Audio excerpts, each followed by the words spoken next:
assumptions. We shall look at the demographics, limitations and delimitations. And then we shall look at operational definitions and wind up with an introduction to the theory of the study and the conceptual framework. So that is the task ahead of us. And I would like to engage with that this afternoon and this evening. However, I am still very worried about submission of assignments.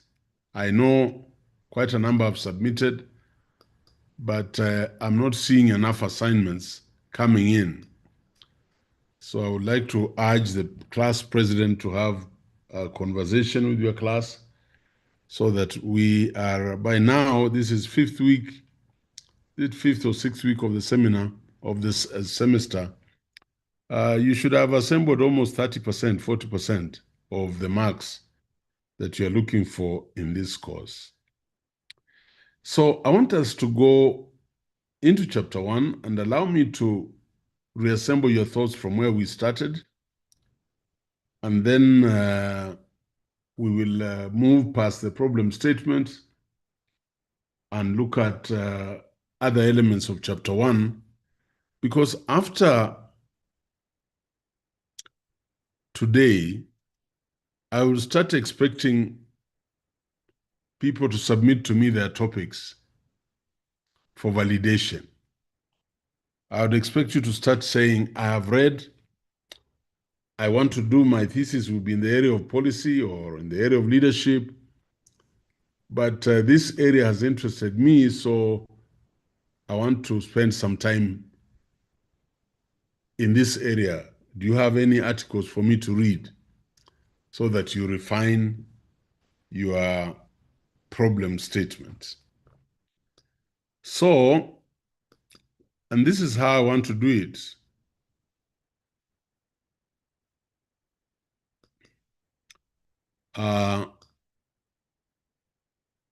If you remember, my interest is in AI. My interest is in AI. You have an interest in something else, and don't be persuaded otherwise. When you have an area, dwell there, read there, and you begin to see a gap that you want to pursue. So assume that my topic is this one. Assume that this is my topic. And my topic here is AI in African universities. Enablers, barriers, and strategies for effective integration. I want you to look at this topic and check. When I highlight it, down here, it tells me the topic is 11 words. Or if you want to physically count, this is 1, 2, 3, 4, 5, 6 barriers, 7 and 8 strategies, 9, 4, 10 effective, 11 integration. So you can say Ayiro's topic is actually a topic of 11 words, like that.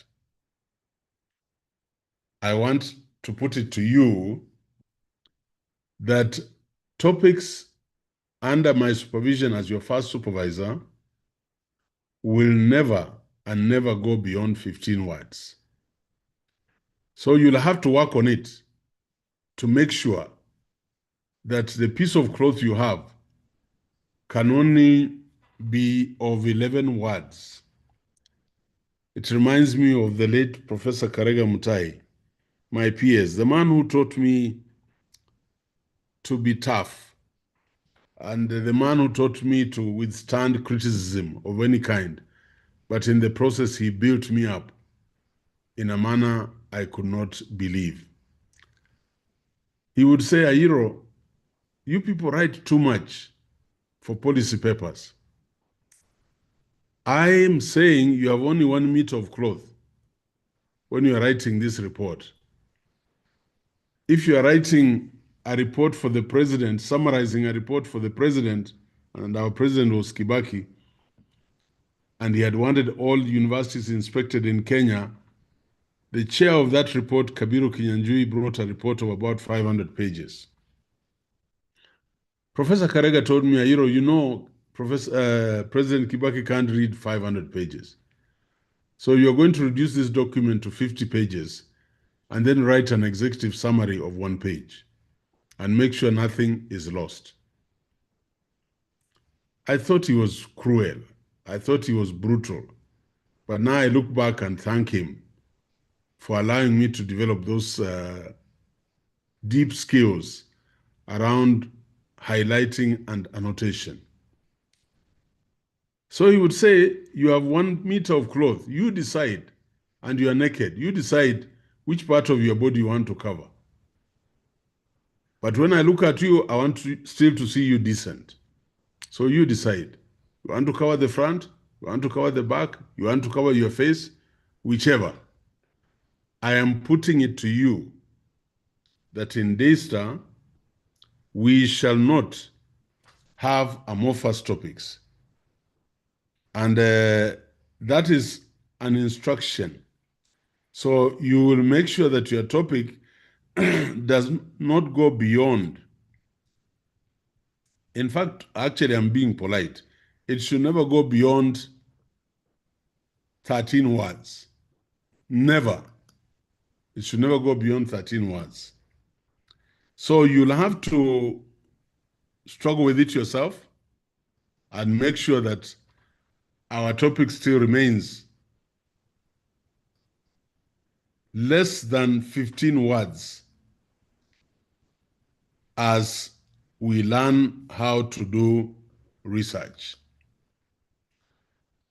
And I'll give you some examples. Dr. Mwaka, you sent me a student called a PhD student, somebody Purity, said Purity or whatever.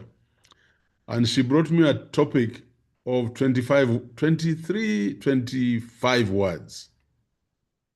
And you know, we spent 1 hour and reduced that, the number of words in that topic to 13. She could not believe it, but she left the river yesterday very, very happy and feeling very learned that her topic had now been trimmed down.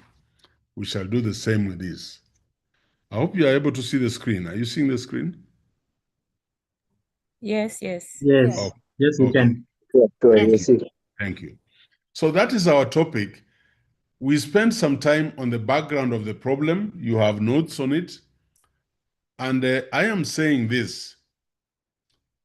I don't want to see introductions that are beyond 2 pages for the time being in the proposal.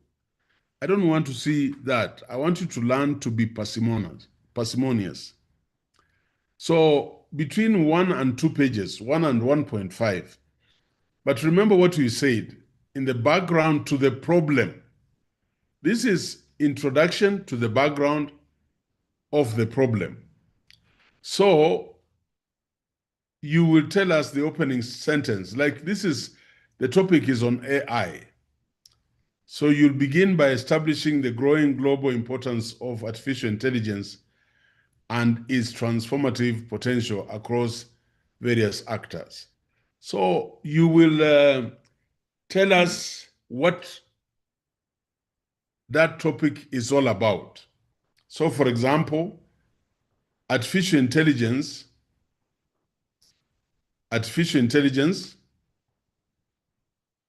is rapidly transforming industries worldwide, offering unprecedented opportunities for innovation, efficiency, and improved decision-making.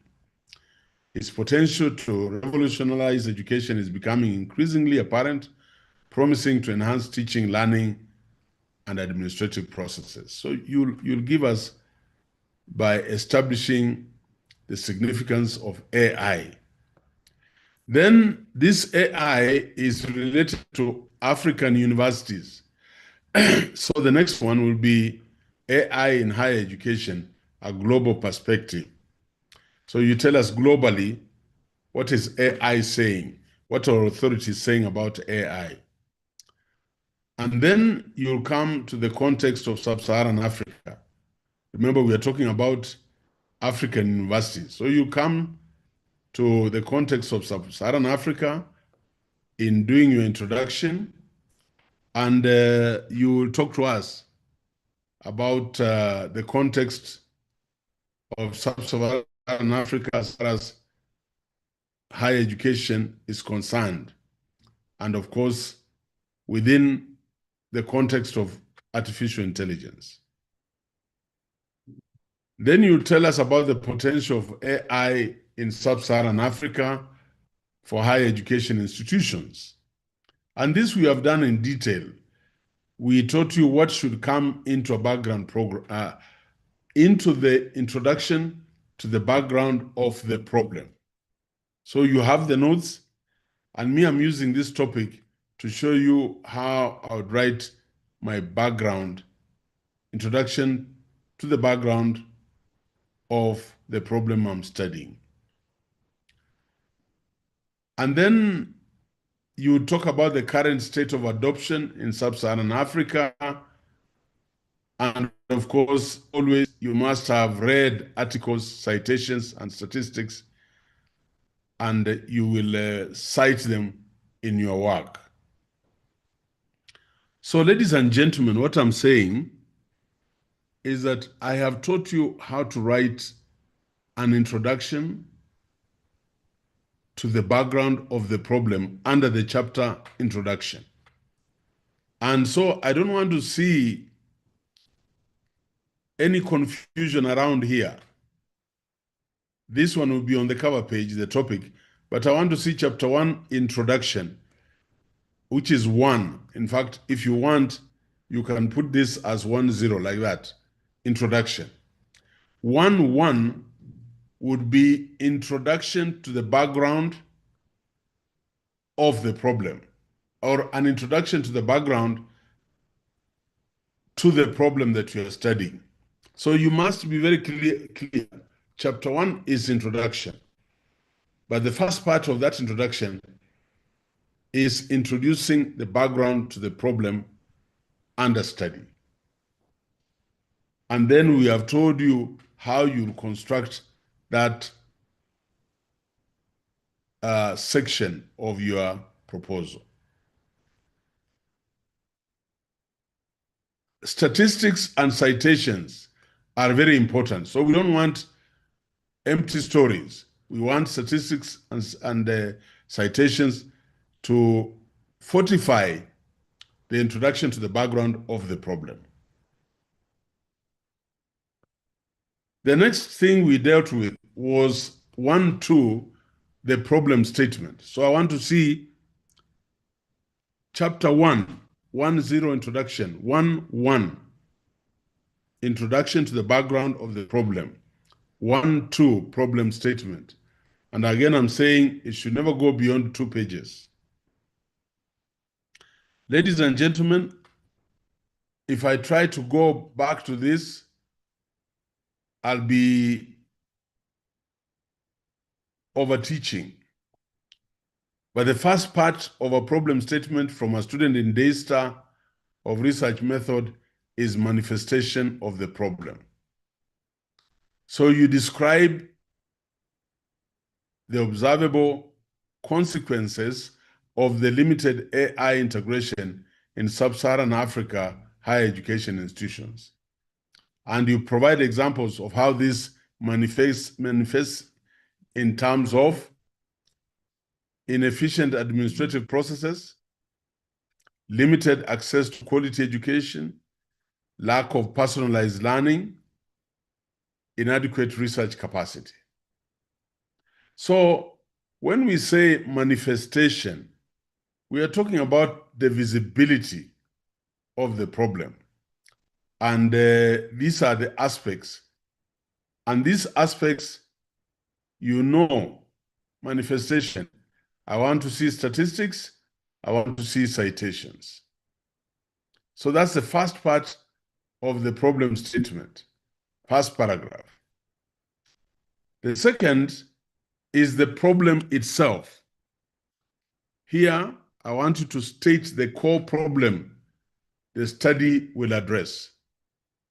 So here, an example, the need to understand the factors influencing AI integration in sub-Saharan Africa higher education institutions to promote its responsible and effective use for enhancing educational quality and institutional performance.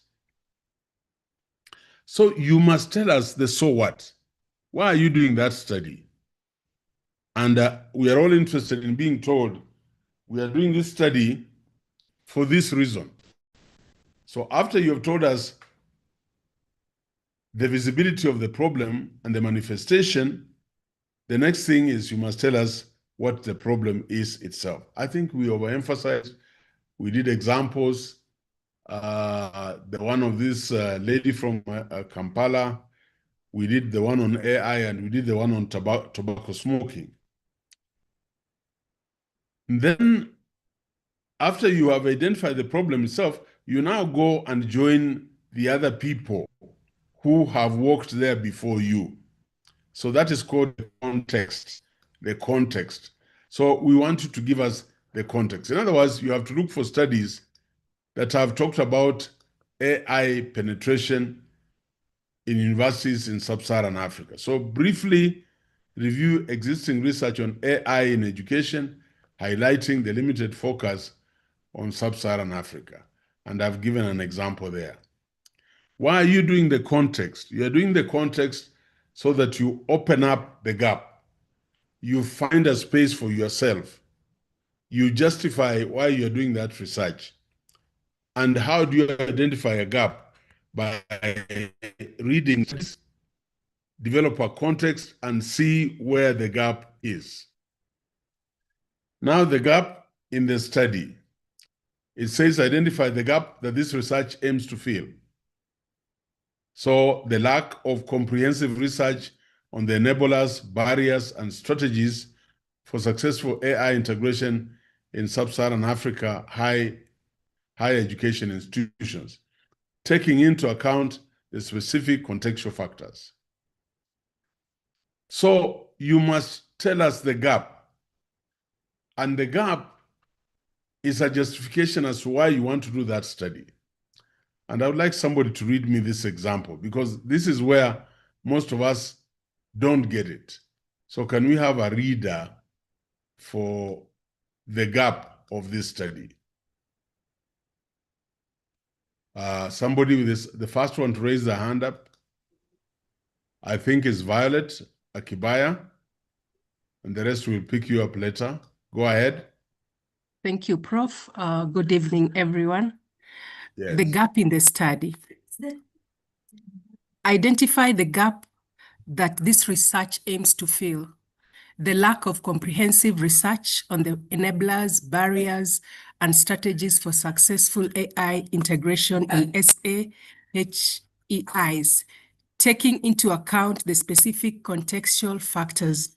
For example, to date, there's a lack of comprehensive research on the enablers, barriers, and strategies for successful AI integration in SSHELs. In sub-Saharan Africa. In sub-Saharan Africa, taking into higher education institutions, taking into account the specific contextual factors such as resource constraints, infrastructure, limitations, skills, gaps, and cultural consideration. This study aims to address this gap by specify the specific gap you are addressing, that is in brackets. For example, conducting a comparative analysis of AI adoption in different sub-Saharan African countries, investigating the role of leadership and institutional culture in promoting AI integration, exploring the ethical implication of AI in sub-Saharan Africa higher education institutions. Thank you. So, very good. People in my class, you now, I want to repeat just like in military fashion. When you are dealing with the problem statement, number one is manifestation of the problem, visibility of the problem, and it is supported by looking at the statistics and the citations, the studies that have been done. Number two, you then tell us what the problem is, the real problem, the so what. That if you don't do your research, things will become worse. Number three, you go to previous studies and say, Ayiro did this on AI, Kimani did this on AI, Pakia did this on AI, Rosemary did this on AI, but nobody has tried to look at AI from this perspective, and that is your gap. The next thing in the problem statement is the gap in the study, the gap in the study. So you have to establish the gap, and we have given an illustration here where there isn't adequate studies to support that aspect, and that's the aspect you're going to chase to try and address. The next reader, please.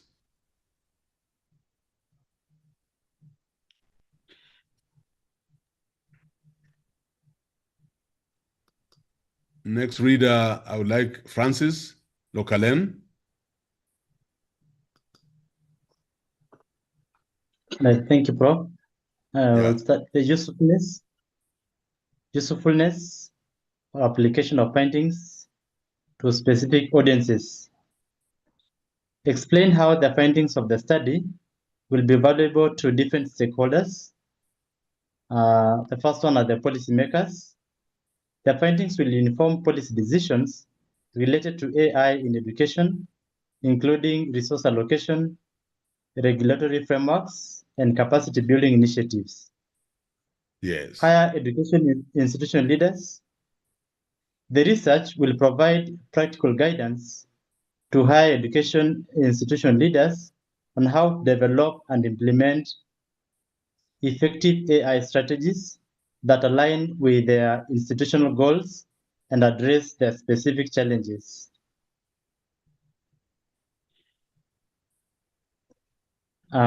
Faculty and staff. The study will offer insights to faculty and staff on how to leverage AI to enhance teaching, learning, and research activities. The next is technology providers. The research will inform technology providers on how to develop AI solutions that are tailored to the specific needs and contexts of sub-Saharan Africa higher education institutions. And the next is the funding agencies. The findings will help funding agencies identify promising areas for investment in AI in education in sub-Saharan Africa. Yes, thank you. Ladies and gentlemen, and I want us to grasp this thing. After you have given us the gap, you are now ready to go and do the study, and I ask you, but who will benefit? Talk to me about the consumerability of your studies, the usefulness, the application. Note what I've said. You will explain how the findings of the study will be valuable to different stakeholders. So I don't expect a graduate of data to say this. The findings of the study on AI penetration will benefit policymakers, higher education institution leaders, faculty and staff, technology providers, and funding agencies. I don't expect that. Have you said anything wrong? No, you haven't. But you have not elaborated on this. I know at master's level people say, they don't need to give us specific how the findings of the study will be valuable to different stakeholders. But when I'm teaching a class like yours, I want you to learn this so that when you go and do your PhD, this is what the PhD will also expect. so you are able to pass and finish your proposal as fast as possible. I want to pause there. All I have done is we are into chapter 1. I have given an example of a topic. I've told you my requirements of a topic. And when I look at the topic, I can see the variables, but I don't want to talk about variables because I'm going to teach that after this. So the background, introduction to the background of the problem. And we know how to do it. We have been told what to look for to put here. So this is the first part of your chapter 1. And I want you to note that. The second part of your chapter 1 is you move to the problem statement. So you go and tell us the problem statement. When you are writing a problem statement, manifestation of the problem, statistics and citations must come out very clearly from you. So the manifestation must be very clear. And here I'm giving an example of this, and I'll give you these notes for reference. And then the problem itself, you must bring it out. What is the problem? So the problem itself must come out. And then to me, this is my favorite. This is what is making you a master's student, the context of previous studies. So you must read the literature around AI in terms of enablers and the aspects that we are chasing in this study. After that, the context, you will do the gap in the study. You must get your space. So you will do the gap of the study. And all this is under the statement of the problem or the problem statement. Then the last part of your problem statement is what we have here: usefulness application of findings to specific audiences. So we are talking about consumerability. We are asking you who will partake of your findings, and don't lump them together. If it is policymakers, tell me how policymakers will partake of your findings. So how will they benefit? So don't just say policymakers, higher education leaders. No. So you tell us how policymakers will partake of your findings. You tell us how the leaders in higher ed would partake of the findings, like that. And then you tell us how faculty and staff will partake of those findings. And then you tell us the technology providers, how will they find your study useful? And then the funding agencies, how will they partake of the findings of your study? When you write a problem statement like this, it is very clear that you have actually understood what a problem statement is all about.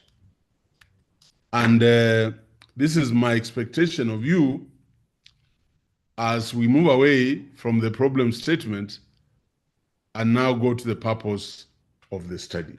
I want to pause there and hear any worries, reservations, because we must get chapter 1 right, and chapter 2 and chapter 3.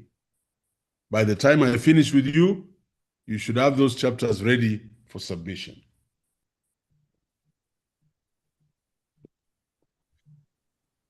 Anything that is not clear, that you don't understand? I have a question. Yeah, Dr. Mwaka or Meshach, pick up those questions, please. Yes, go ahead, Caroline. Yeah, I wanted to know about the usefulness of the study. How do you decide that this is useful? Is it from the reading, or is there a way you can just get convicted that this group may benefit in this manner? Good question. That's why you do the literature review. That's why you'll be doing other studies, isn't it? Yes. Yeah, and the other studies will be telling you these findings were used by this and this.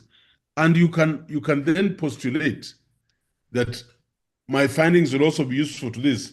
But if you go on and find that your findings didn't give you that, then you expunge it as you go along after you have gone to the field. Yeah. Thank you. Yes. Any other worry? Please, let's get this right. Yes. Good evening, Professor. Yes, Njenga Kima. Thank you. Thank you for this wonderful teaching. So my question is, must you give the headings of what you have said, or do we write in paragraph form so that you leave it to the reviewer to get to know at what level you are at? Yeah, that's okay. I am teaching. These are notes, eh?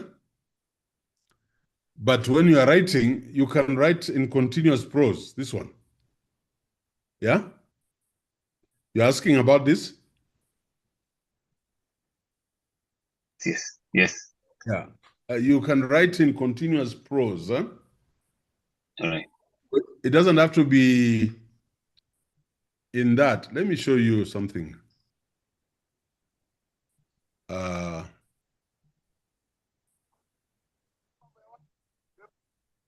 Let's look at this.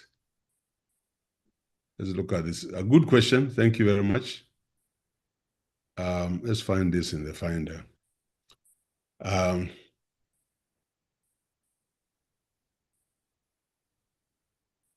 Look at this. Let's see. Is that visible?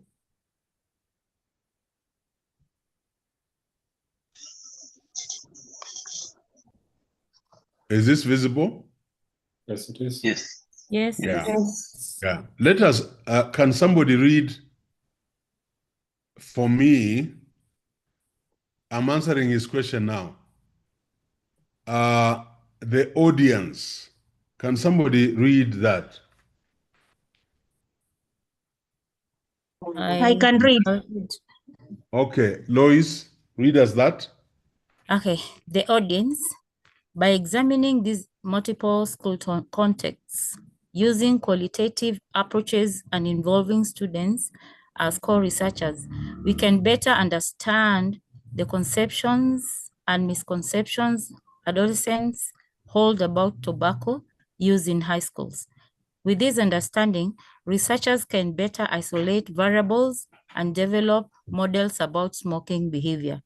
Administrators and teachers can plan interventions to prevent or change attitudes towards smoking, and school officials can assist with smoking cessation or intervention programs. Very good reading. Thank you. So, was it Kimani? No. Yes, Njenga Kamami. Yeah, Kamami Njenga. Do you see? Have I answered your question? Yes. Yeah.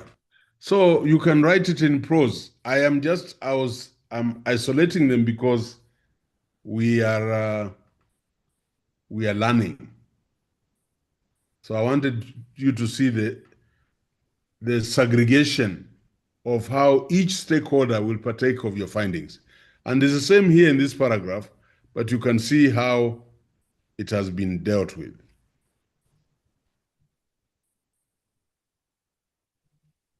Yes. Any other worry? We have now. Question. Yes. Go ahead. This is Moses. Yeah, Moses Otieno. Yes, and I'm sorry, today I came to class late because the road was quite impassable in some places. Now, Understood. there is this statement in the research proposals that we read last week but I wanted to ask a question about them. Like, you find the researcher speaking about the usefulness of the study, says a statement like there was one for health, I think, in Uganda. Yeah. It was speaking about the risk. The researcher was approximating a risk like if this is not attended within this period of time, then the country risks losing 15% of such something, or give some statistics. Yeah. My question is that where is this? What is the basis of these statistics? Is it a researcher's guesswork? Is it his approximation, or how do they come to those statements? No, that is, and they cite, you must cite. That was from the Uganda Bureau of Statistics. And you can do modeling to see if we are losing people, so many people now, and this trend is not arrested, then in 10 years we will have lost this number of people, which is a percentage. I think what you're asking is this one, and I'm very happy with the questions that are coming through. What you are trying to ask me is, it has run away from Daniel. And stop sharing that. What you're trying to say, and I really want to get this because it's a very good question you've asked there. Let me just get this done. Cresswell.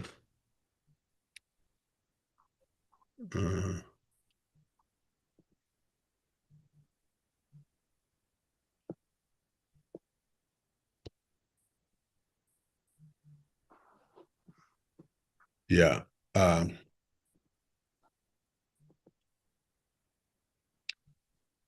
So he's asking this.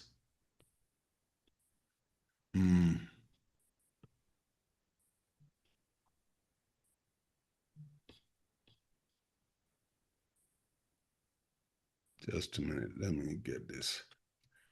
He's asking this of us. This. Now, look, this is what,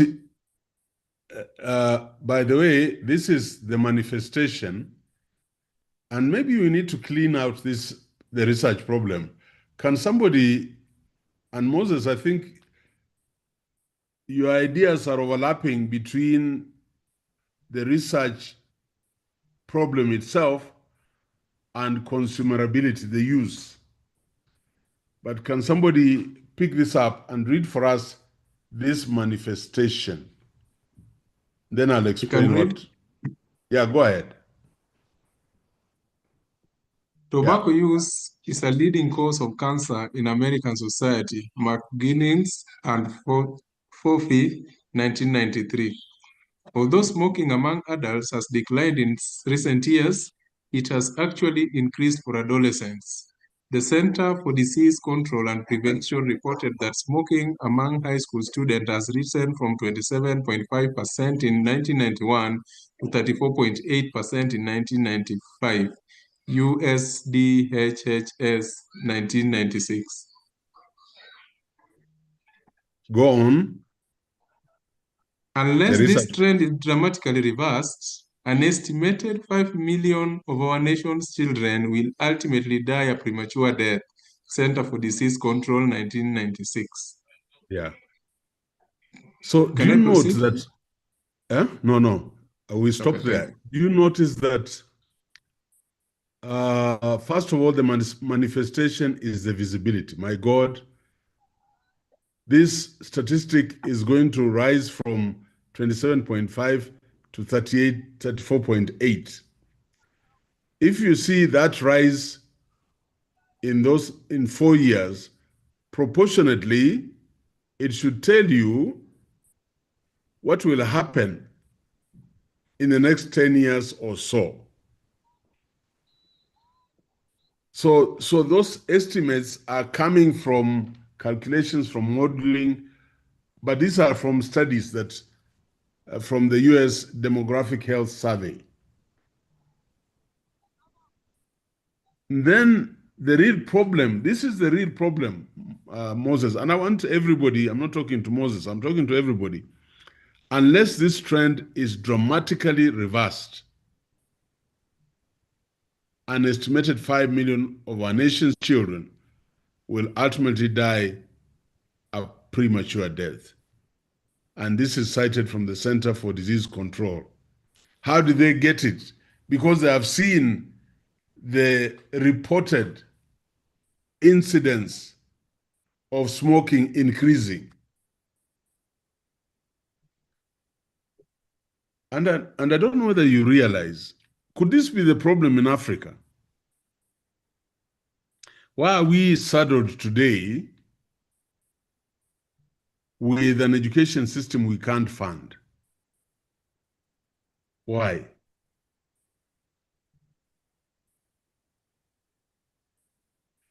Many of you were not born, but and I was a toddler myself, so you are not born. Do you know that every primary school in Kenya was under the school equipment scheme?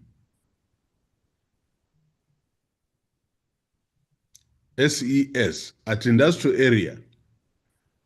And lorries were packed with books, with chalk, with biros, with footballs, with volleyballs, with nets, and they were delivered to every school depending on the population. That time. And not so long ago, I mean, immediately after independence, it could have been a colonial relic. But what happened? What happened as we went on? We forgot to develop policies that would be estimating where we are going. If today we are having so many schools, how many schools will you have in the next decade? And therefore, how many students? And therefore, school equipment and supplies will increase, but by what proportion? And therefore, Treasury is supposed to release this kind of money. Could it be it?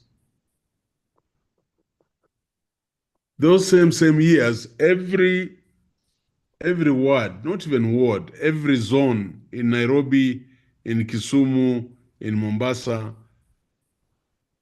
had to monitor population increase and build primary schools and promote games, leave playing fields for children, even in the estates. So what is the problem? The problem is not that we are not building schools. No, that is a manifestation. Overcrowded classrooms. What is the problem? The problem is that we shall never attain the SDG-related goals to education like other countries. And so we will have a very uneducated human citizenry, and that would affect our economic performance as a country. That's why, you know, Kenya has been a shining example in education. But that advantage is wilting, it's going away because of, again, policy development, policy implementation to the letter. I hope I've answered, Moses, your question. That was a very interesting question, yeah. Any other issue on this before we move on? Prof, thank you for that. I think now it is clear to me. Thank you. Hello, Prof. Yes. This is Parkins, eh? Yes. I just wanted a clarification. Is the usefulness of the study same as the significance of the study as other lecturers call it? Do they mean one and the same thing? Not really, but no crime. There's no crime. Okay. There's no Right. crime. Right. But you know, when I tie this into my problem statement, and listen carefully, the whole class, when I tie this into the statement of the problem, I am told I am doing what is called threading through the thesis.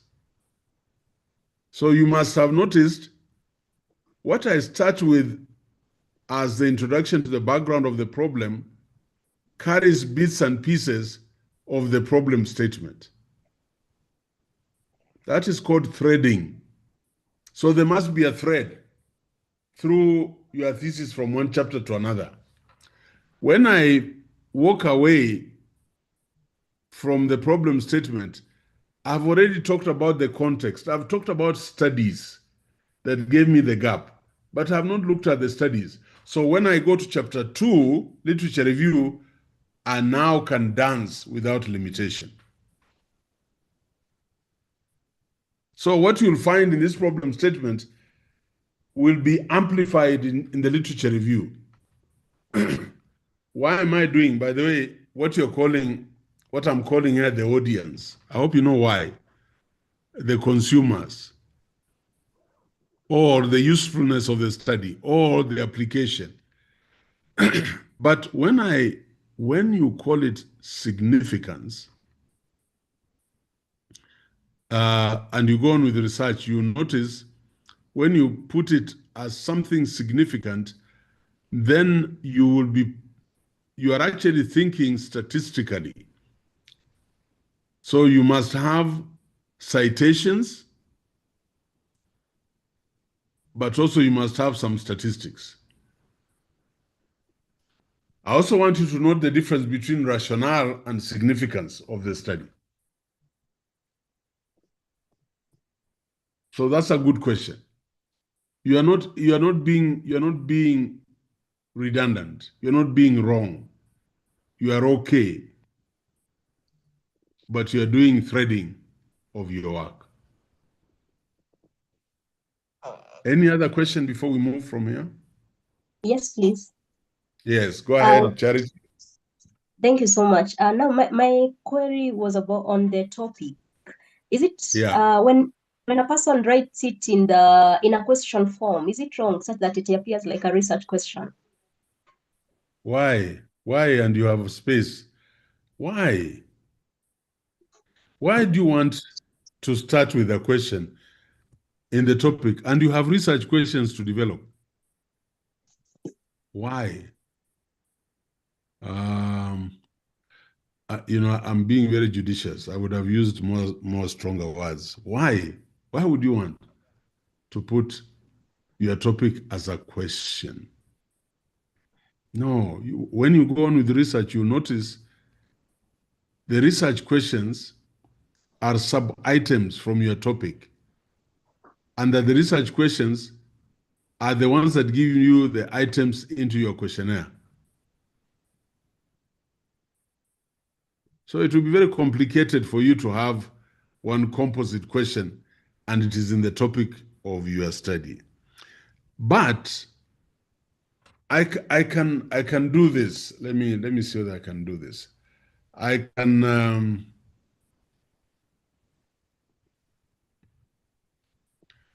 can do something like this. Let me look for it.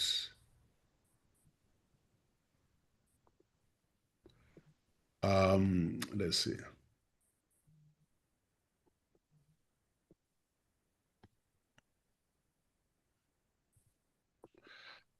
Just give me a minute.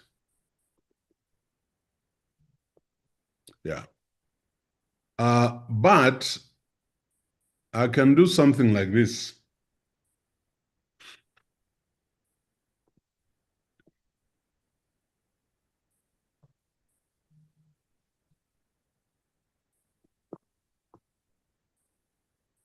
Sorry.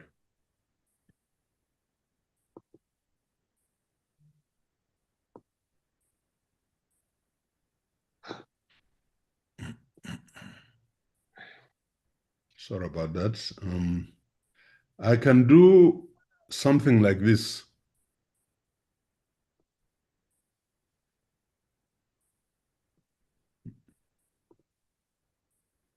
You see this topic? I can suppose I wanted to do this. Somebody would say, assume that this is a topic, and somebody could say, sorry, somebody could say this: integration of AI in Kenyan universities. For example, in Kenyan universities, and put a semicolon like that, and say myth or reality. Myth or reality, and he puts that. That is very different. The student was asking that question.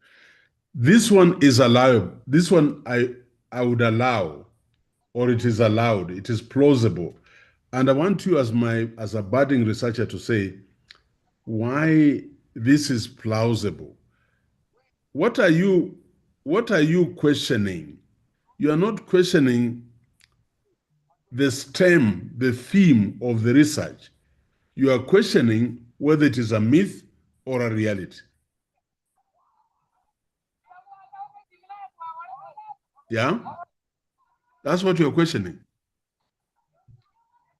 That is very different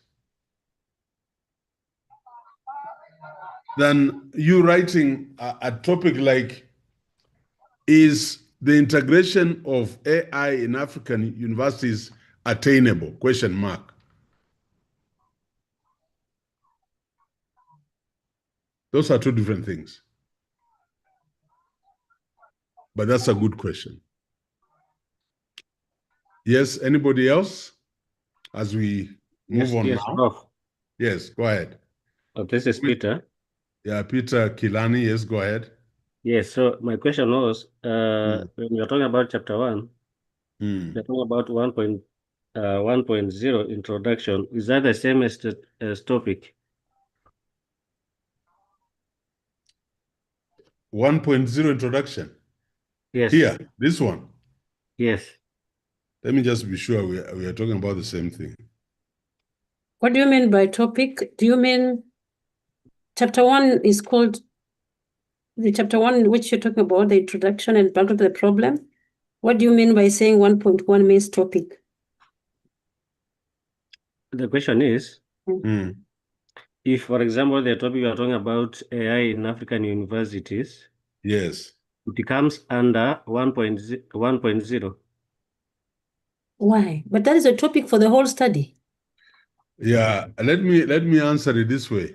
What was your name again, please? Peter. Peter. 1.0 is introduction, yes? Yes. 2.0 is literature review. Chapter 2. Yeah, 3.0 is research methodology. Okay. Do you get it? Yes, I'm getting it now. Yeah, very good. Excellent. Okay. Any other? We want to be clear. We are deep into chapter 1. Yes. Agnes, go ahead. I have a question. Yeah. Thank you for the opportunity, sir. Now, on the statement of the problem, I have 3 questions. One, how many citations? No, you are dragging Agnes. Caro, is it me? Question number 2. So question number 1, Agnes, is how many citations in chapter introduction background to the study? Okay. Question number 2. Okay, question number 2. Sorry, sir.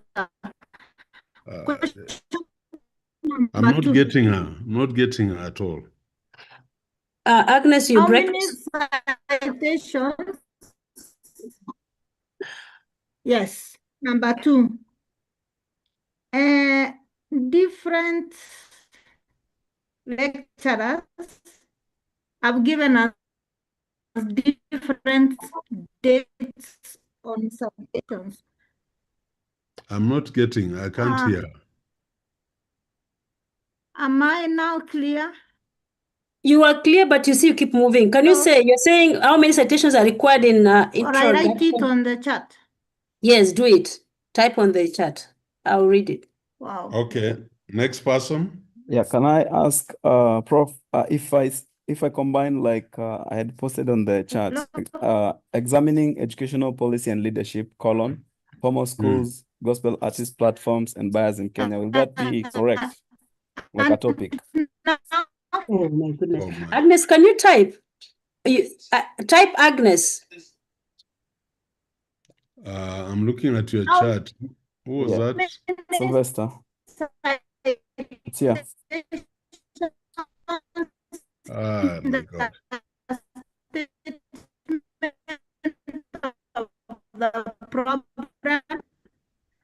Agnes, I'm trying to mute you because we can't hear you, just type.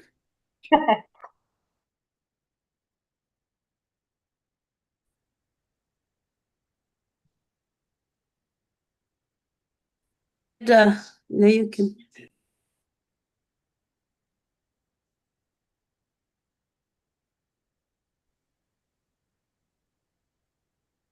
Who was talking?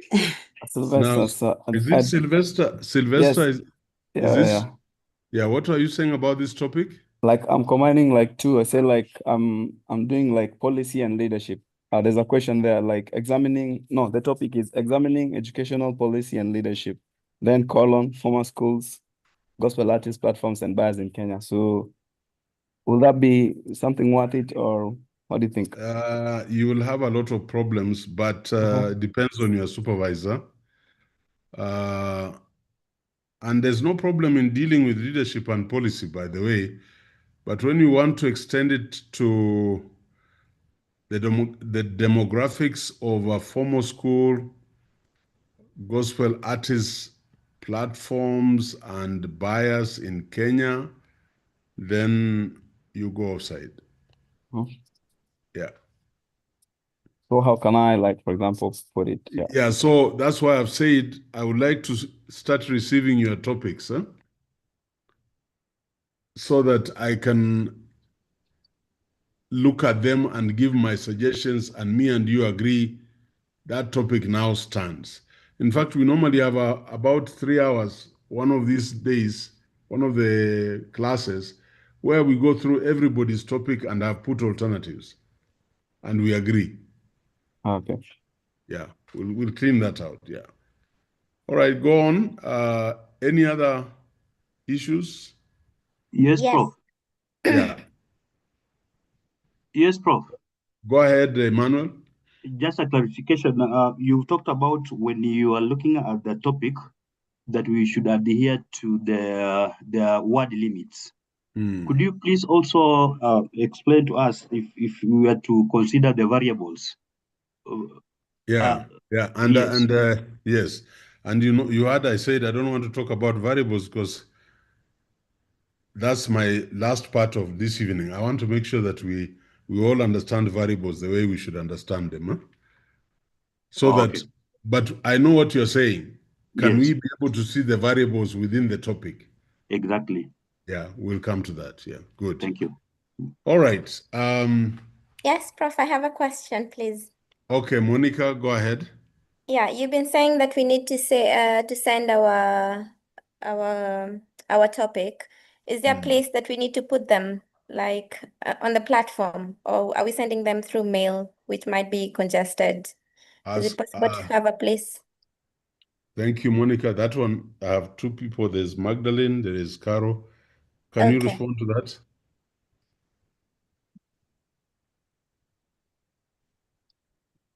Magdalene and Caro. The student is asking how they can submit their work. Yes, as always indicated that Magdalene is a research officer for the Vice Chancellor, and because of the many communications the VC receives, it is easier to have your work easily accessible to the VC via Magdalene. Otherwise, it may not be reaching because there are too many. And also, the VC at Daystar, for example, is not run by the VC himself, so it's just good to send to Magdalene. So Magdalene, you can type, I can type again, and there's nothing wrong copying me, but Magdalene will still get it. So I'll still copy there as I've always guided. Okay, I had also guided on the same for those who had written to me directly. Okay. Let me share my email address.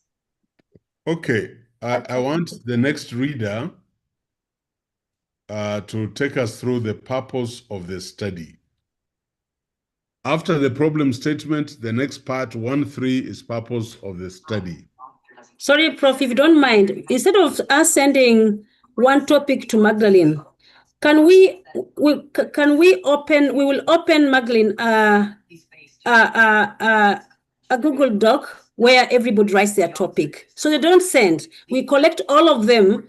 We will give it up to almost the next, I don't know if Prof, you don't mind, like 2 weeks. That's okay. That's okay. Yeah, so that we don't send, because the emails can be, you can imagine 148 emails. Why don't we do it on? So we shall give you a doc where you can fill in your email. That's okay, Magdalene. Thanks. That's okay. Thank you. I will do that. Jeffries Kaeri, take up the reading, 1.3. Then the next reading will be Monica Ndambuki. Thank you so much, Prof. Actually, I had a question. Oh, that's why I was raising my hand. Okay. Now, about the introduction and background of the problem, there is an order you gave us when writing the background to the problem, like providing a brief history of the problem, prior empirical research, and maybe identifying the research gap. Now, my question is, are there instances where this order is not followed? Because the assignment you gave us the other day on AI got me a bit confused. The first paragraph, I could see some research on UNESCO, universities in Asia, Europe, before getting to the history of the problem. So kindly make me understand. Thank you. Yeah, and I'm trying to, and thank you for that, Kaeri. To everybody, we are not, what I'm trying to do, you know, you are, and this word is not used negatively, you are a neophyte. You are like when the eagle is teaching the eaglet how to fly. Picks it up, goes up the tree, drops it, then follows quickly to pick it up. We must have a path that we will become familiar. And until we are familiar, I would be very reluctant to let you go, to try and start with the present status and then the history. So the whole idea is this: when we all think systematically, let me say we look good even in a defense, because you not do something that somebody will pin you down. But also international organizations, somebody mute his mic that is open. But there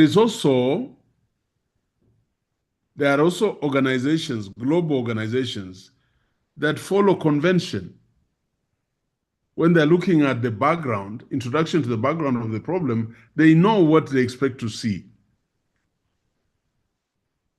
So we are trying to push you into a space of universality. But whether you confine yourself there or not, it is how extensive you will become as you do the readings and look at different approaches and you reconcile them intellectually. So for now, please, let's do it this way. Then as we go on, you'll say, Prof, I found this article very interesting on how they constructed the background to the problem. And I'll say, fantastic, that is good. Are you able to reason it out? Yes. You know, you are 145 plus. I must make sure that everybody has the rudiments of a good chapter 1. Yeah. Purpose of the study. Who can read for us? Time is running for me. Yes, I'll go. 1.3 purpose of the study, approximately 0.5 page. Clearly and concisely states the purpose of the study. Examples. The purpose of this study is to investigate the factors influencing AI integration in higher education institutions in sub-Saharan Africa with the aim of identifying strategic for promoting its responsible and effective use for enhancing education quality and institution performance. Specify the key aspect of AI integration that will be examined. Example. Specifically, this study will examine the enablers, barriers, and strategies for AI integration in sub-Saharan Africa higher education institutions, taking into account factors such as institutional readiness, infrastructure availability, skills gap, policy framework, and ethical consideration. I continue. Thank you. Thank you. Now, this is very important. The purpose of the study. And I've said approximately half a page. I've seen purposes of 1.5, 2 pages. Or I've seen purposes of 1 line. So you must be clear and concise. And one of the things I'll be looking at are have you roped in the factors influencing integration in your purpose of the study? But more importantly, have you told me where the study is domiciled, the demographics? So you must tell us where that study will be conducted. And we have given here specifically an example of the purpose of the study.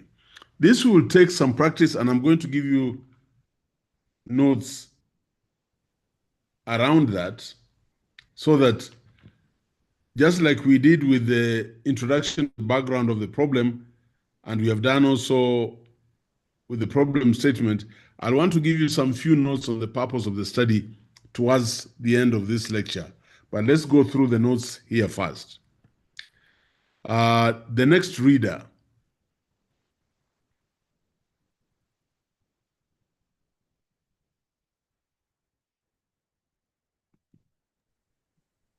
Yes, I can go ahead. Go ahead. Tuko mwalimu. 1.4, that is research objectives, questions, hypothesis.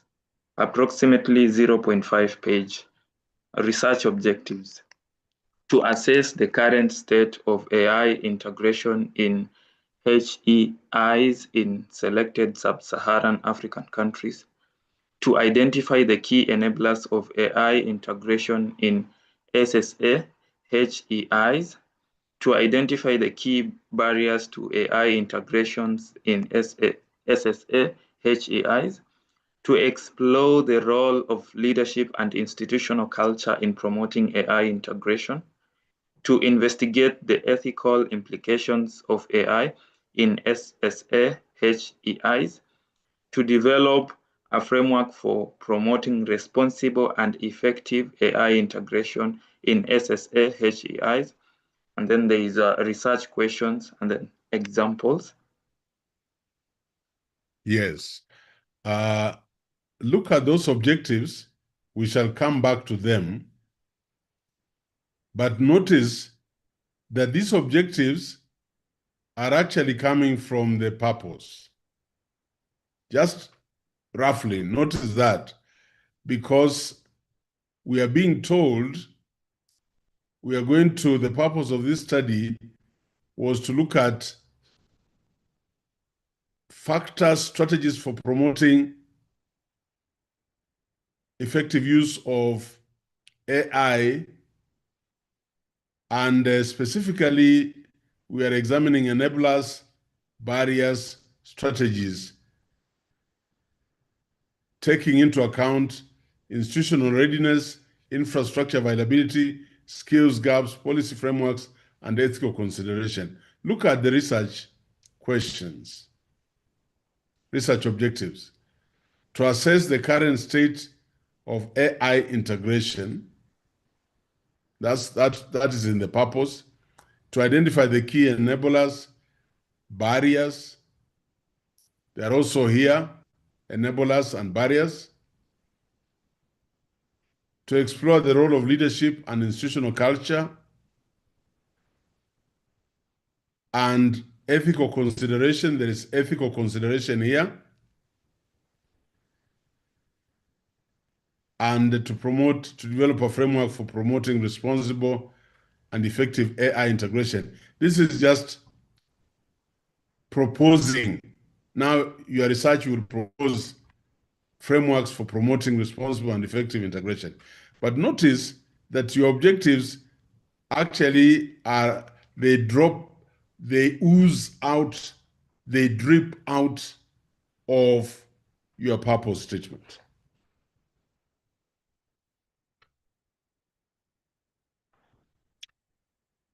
Go on, the reader was reading. Yes, research questions, and then we have examples in bracket.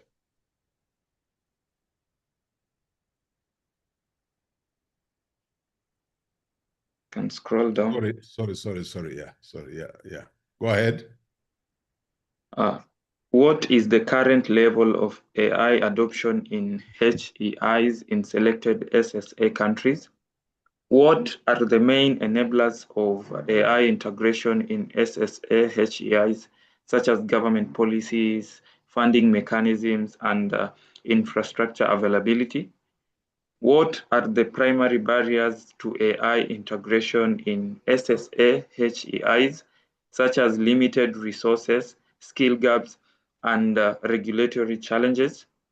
How do leadership and institutional culture influence the adoption and use of AI and SSA HEIs?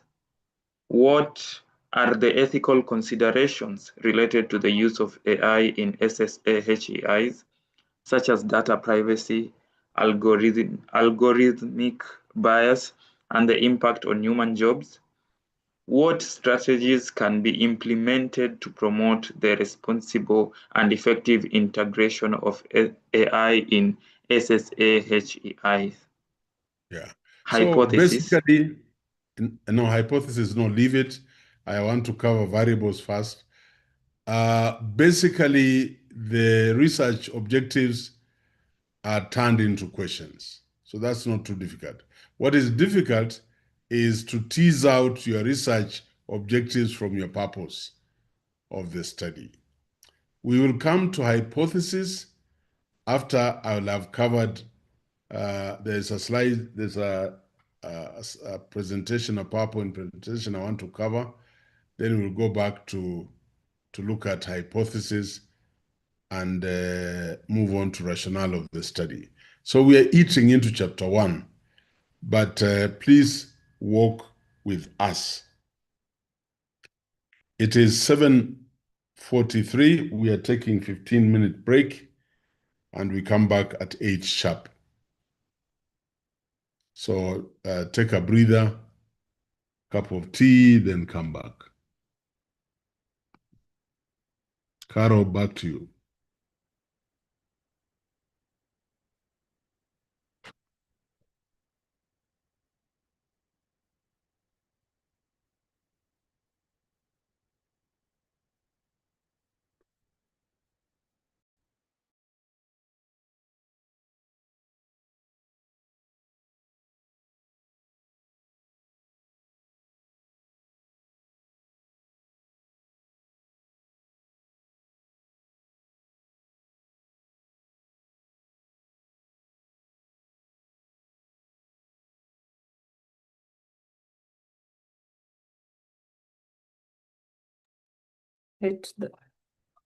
Yeah, chat box questions. I hear someone is saying we need to answer. Yes, I keep looking for them and try to see if it must. Yeah. Like one question on it, is it a must that the research topic you choose must match with the course you do? Well, this is your area. This area has policy and education. So it's always good. It is that you choose in your discipline. Otherwise, when you do your PhD, you'll be asked how you did something different and yet you're studying. You have to continue yourself in your discipline. Excuse me, Daktari. Are you speaking to us? Oh yeah, sorry.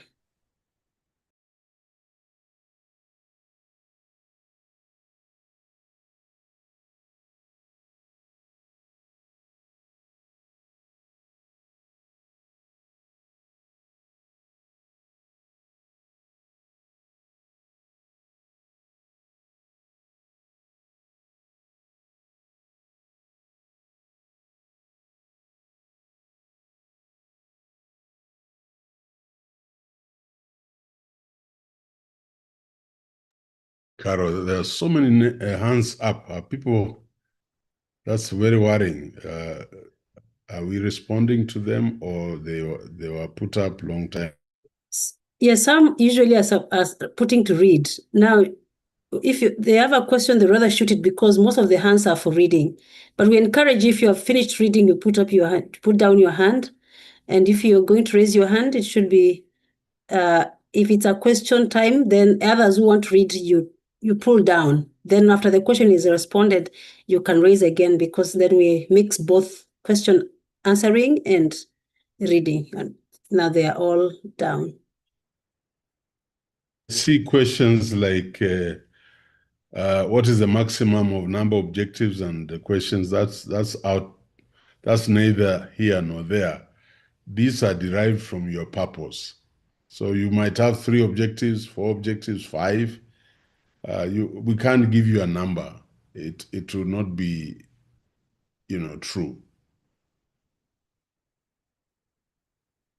Somebody has asked, are barriers and enablers variables? Yeah, we're coming to that. I just didn't want to use the name variable. We are coming to that just now. Somebody's worried the cut is supposed to be tomorrow or Saturday. The day after tomorrow. Yeah. Right. Okay. That if the topic must match your course. Another question is about duplicate and the application to the audience about threading. Do you duplicate the application to the audience, or I need to detailed in a way?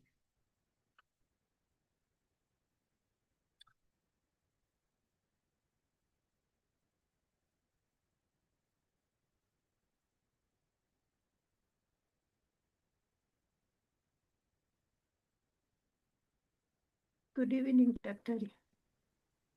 Yes.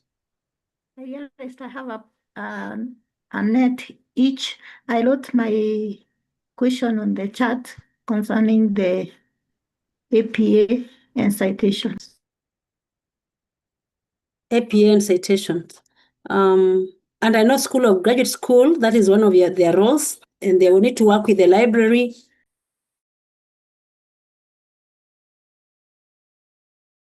to ensure that the graduate school and library will work together to ensure that you have an APA training on how to cite using the current APA on how. So I'm sure they're coming up. If they don't come it up, we shall make a session for you with the library. The library will take it up for you and have a training for you. So we will have a training on how to do APA referencing in the text, in text, and then on how to do it on the reference list. I hope that will help. So we shall do a training. I'll ask the library to have one of the sessions, and probably, Prof, that would have been good if you'd have. Let me be the advocate. Could we do the training on Saturday, because they are doing these assignments very quickly, and then between Monday and Thursday we can have the cut rolled out, and on Thursday they can have their cut done that day. And the Saturday we can have them do the APA training, because it looks like you're already ahead with the research and they are inadequate in APA writing. We could plan with the library.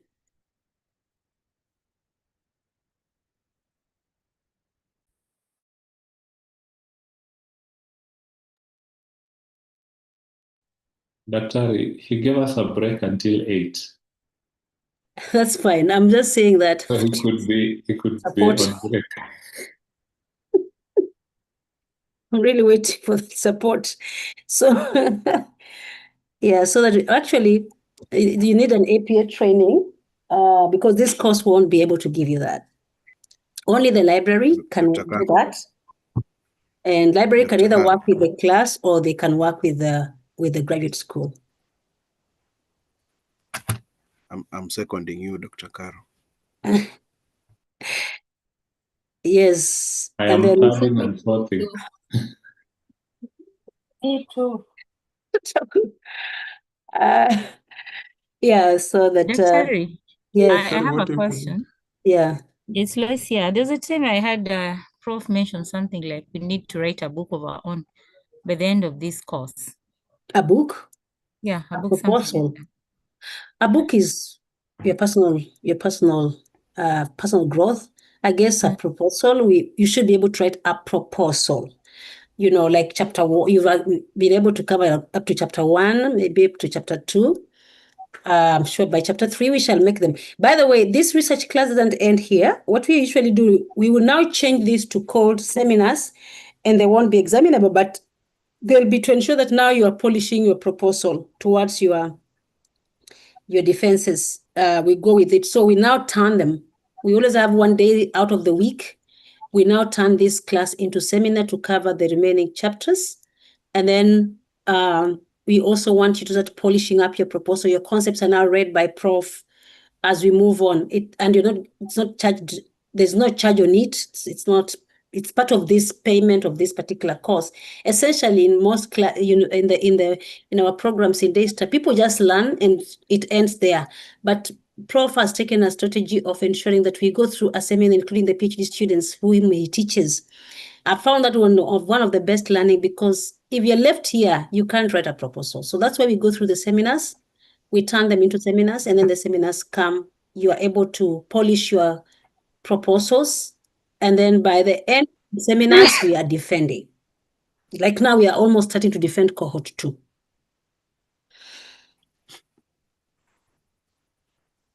That is wonderful, Caro. That's just great. Yeah. So that is very great. We really do not want. And that's why we have a problem with a lot of other, I don't want to say the other masters and PhD, because once they learn, a semester is not enough to do a research course. It's not enough. You cannot say you'll be enough and you'll be grounded in research as well as in proposal writing and thesis writing. It will be very, very tough. So we'll move. So we can support the idea APA Saturday so that we have an APA, and then we can have your cut run through the week. When anybody is ready for that cut, including Monday, they can do it.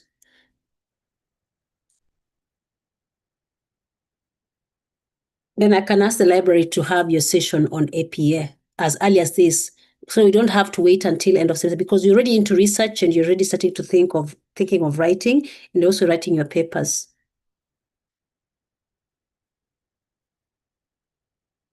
Arif, is it okay to research your topic to be in the yes, Arif? You see, this is a program called Leadership and Policy. Whatever course you pick, whatever topic you pick, it has to hinge on any or one of those. Of course, those in education, you can talk about education, and then you have 3 areas: education, leadership, and policy. Choose. Assume you're coming from, I know there are people here, lawyers. You want to do something in law, you can move it on a policy area. If you say in banking and finance, and that is your area of focus, you can do something on leadership or in policy. So your strength of your work should be should be on leadership and policy in whatever discipline you are in, your strength of your work. Leadership or policy as your strength of your research. I am on library matters. I have not been able to access the reading materials online. I've read several times with Mishak. Mishak is not responsible for the library. The library is, my Lofty is purely library resources. And it's different. It's not even a DU online. You only access it. You can access it and click it, but you have to have your email. You have to write to the library for assistance because Mishak, can you imagine Mishak handling all those things? It would be terrible. He cannot manage to handle all those things. Library resources are purely library. That's why I would like to bring the library on Saturday, if Prof allows, so that we can do this. And then you can know how to access what is. Otherwise, even me, if you asked me, I wouldn't tell you how best to access. I will just tell you, you go to your email, you'll find your e-learning library, then you can type in the materials you like. So maybe that's not a right question for Mishak, but we can tell you who is supposed to give you support. The support is supposed to be the library. And we have Daystar library support at daystar.ac.ke. Dr. Kara, are you the one who to be announced by the... Oh my goodness. What if the library, if we do the library one on... that's what mnataka tena karibu. Now others are saying we do on Friday. Yeah. Well, whatever, we will take it on Saturday and then we can agree with if you want it on Friday. All right. There are fellas who want a cut on Saturday. What there are are you fellas saying? who want a cut. There are fellas who I want thought a we cut do, on Saturday. if we can request VC, we do, Prof, we do APA on, because it's part of your library writing and you're submitting papers, and some of you seem to have a problem with doing indenting, and it's a part of research writing. We could ask Prof to allow us on Saturday, then you do your cut along the week. By the next class, you'll be done. Next week Saturday. Not necessarily next week Saturday, but the course of the week. You can do so that by Saturday, by the next class, you are done with your cut, isn't it? And you can do it at a different time. That's okay. Sasa anza Friday tena mnataka kunipatia. Yes, we can move it, but we can have it on Saturday and then we move it on Friday. You understand? So this is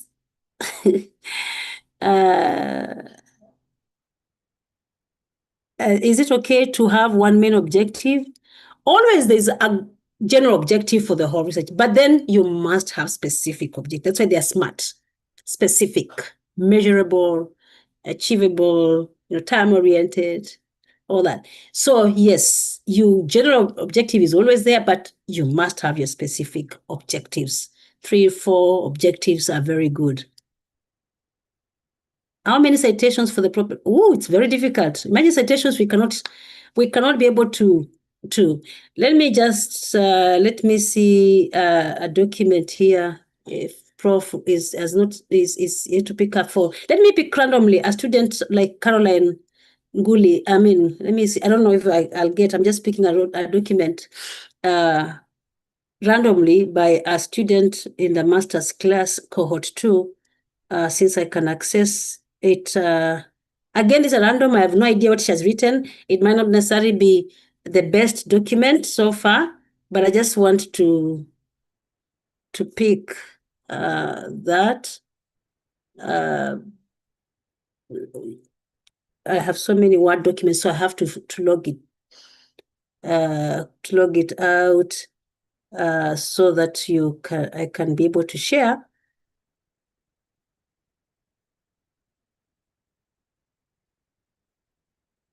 Yeah, so that in fact, let me just log every Word document.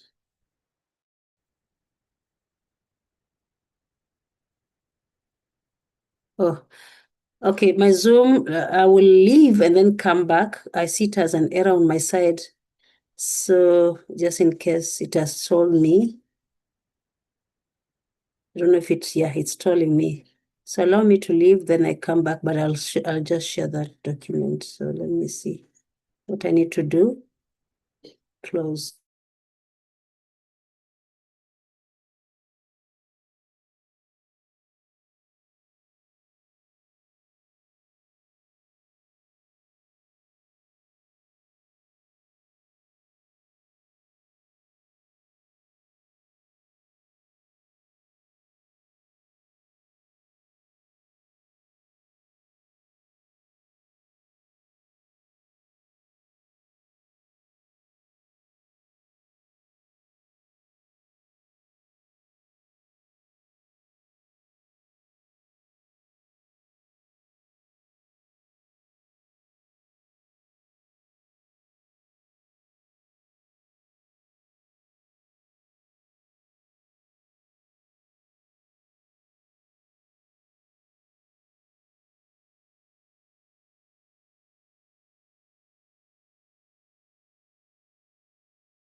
think we can reconvene,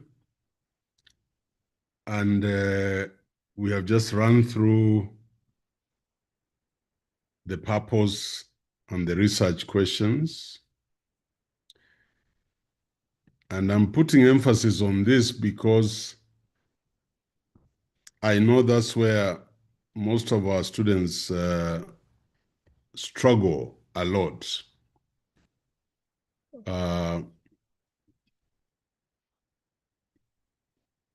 And we would like you to be at home with your chapter 1. So allow me to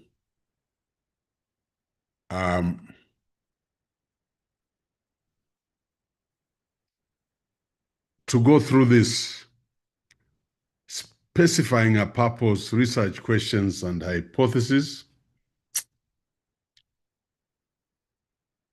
And I hope we are all back. Yeah, we are all here.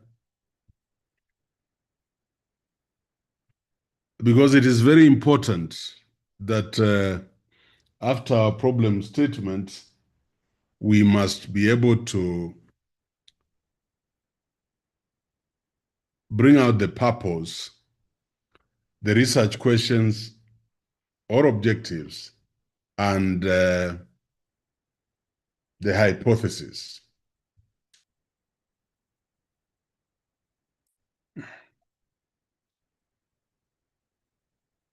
And of course, this is in your book.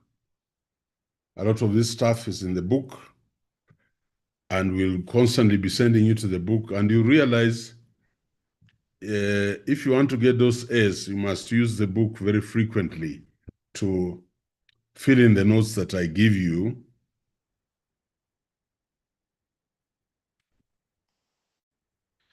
So I'm hoping that we shall be able to distinguish among purpose statements, research questions, hypotheses, and objectives.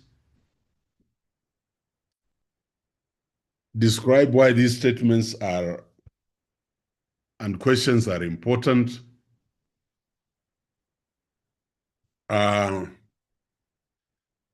quantitative purpose statements and research questions and hypotheses. Then write qualitative purpose statements and research questions. Now, look at this. What is the purpose statement? What is the intent of a purpose statement? It gives the overall direction of your study. How about the research question? It raises questions to be answered. How about the objectives? It states the goals of your study. And how about the hypothesis? It makes predictions about expectations. So anytime you see a hypothesis, it is a prediction. It is a supposition. And the purpose statement, the intent is giving you an overall direction because it carries the sub-items in your research questions, and therefore they'll appear in your questionnaires or tools. What form does a purpose statement take? One or more sentences. The same with research questions. The same with the hypothesis. The same with objectives. What is the use of a purpose statement?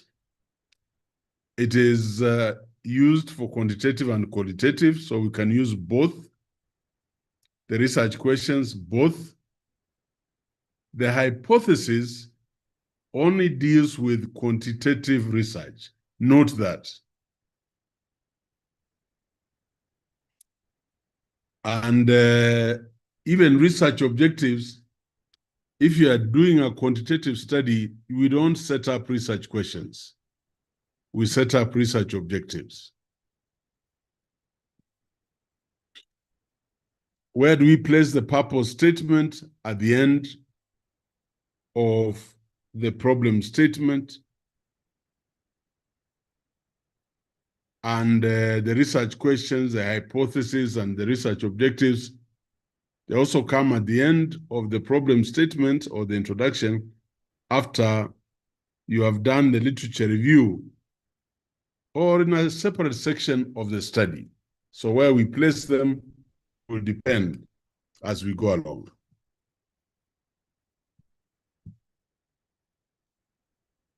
Why these statements and questions are important. For me, they represent major signposts. So when you start writing the purpose of a study, when you start writing the research question, when you start writing the hypothesis or the objectives, those are major signposts. And we shall see they also help identify the appropriate methods. Like, for example, we have just said, hypothesis is only for quantitative research and research objectives. But the research questions are for both quantitative and qualitative, and the purpose statement is used for both. So they help identify appropriate methods. And they help link intent results. Very, very important. Link intent with the results. Now, what we need to know to design quantitative purpose statements, research questions, and hypotheses. Somebody asked me this earlier, and I told you I won't talk about it here. But now, in order to design quantitative purpose statements, research questions, and hypotheses, there are things we must ask ourselves. And we must understand, what is a variable? What is a theory? What elements go into these statements and questions? So there's a purpose. I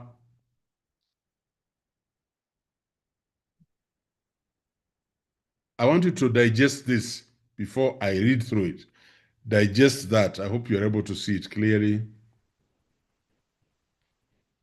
Digest that. Yeah, it's visible. Okay.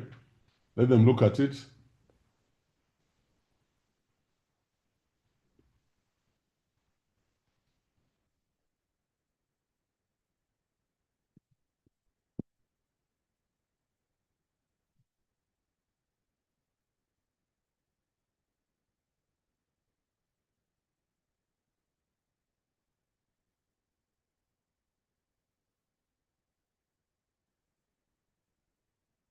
So a variable,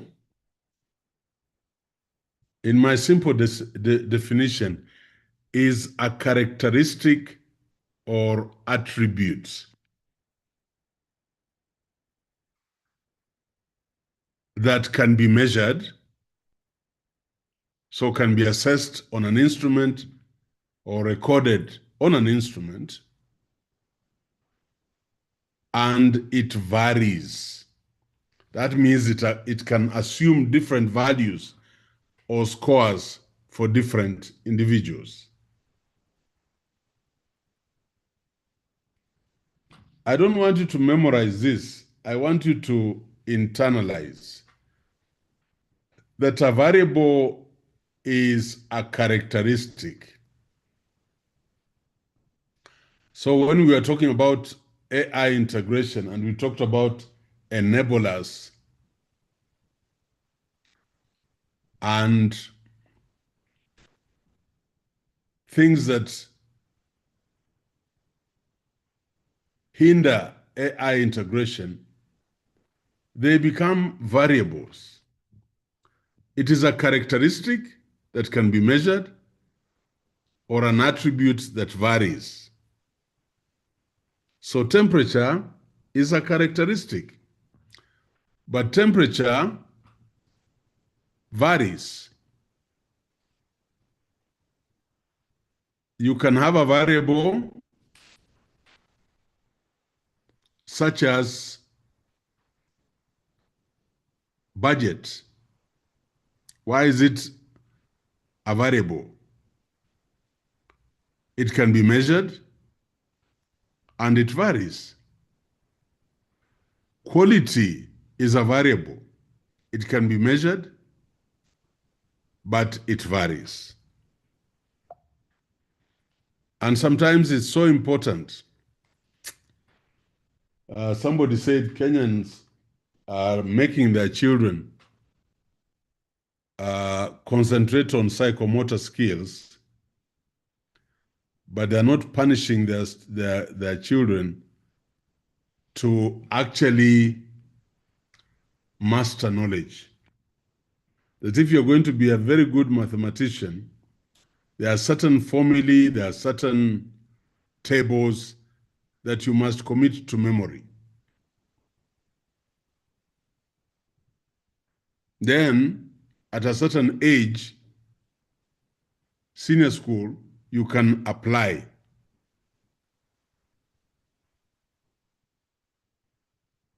So there's a lot of thinking we need to do around ourselves.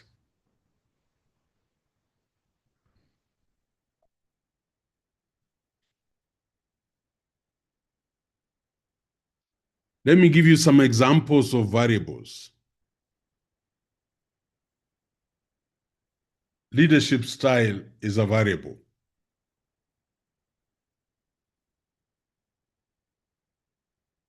It can be measured and it varies. Organizational control is a variable. Organizational control is a variable.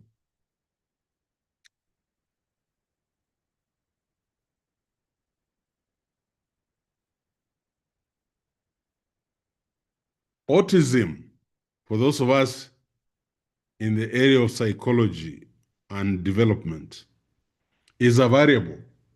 It's a characteristic. You can measure aspects of autism. You can measure aspects of organizational control.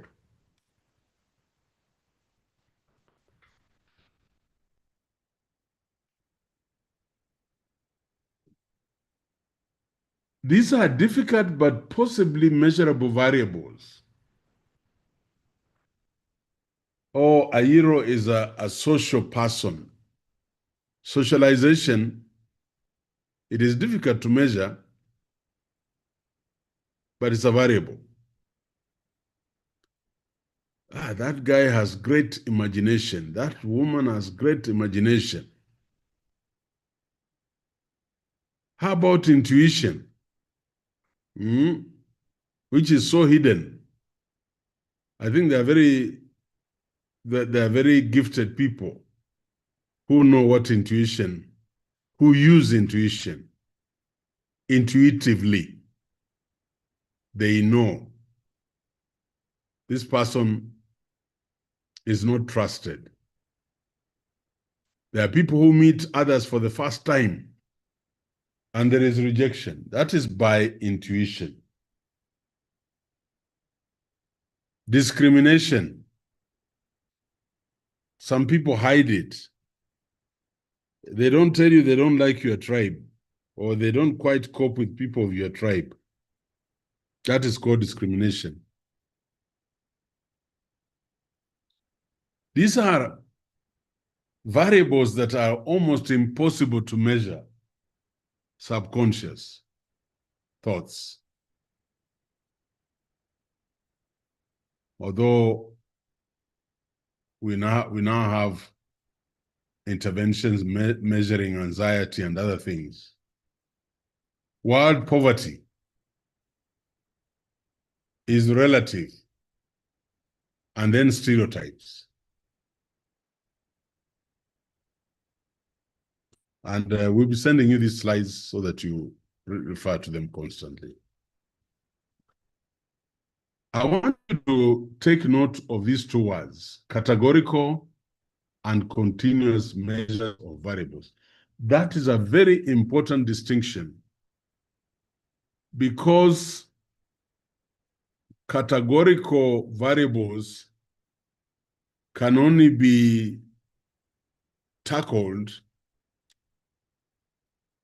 descriptively, but continuous variables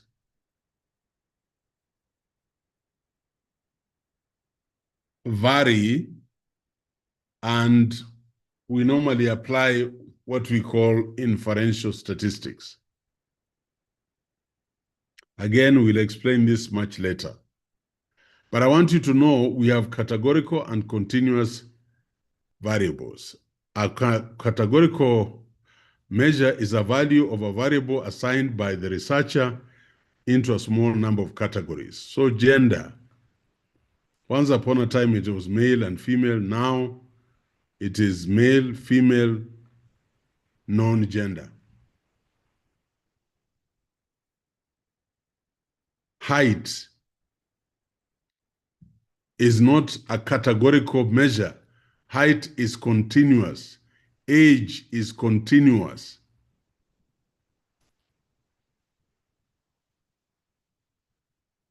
So you must distinguish that because you're going to do data analysis and you're going to encounter that very seriously if you mix the kind of variables that come into play.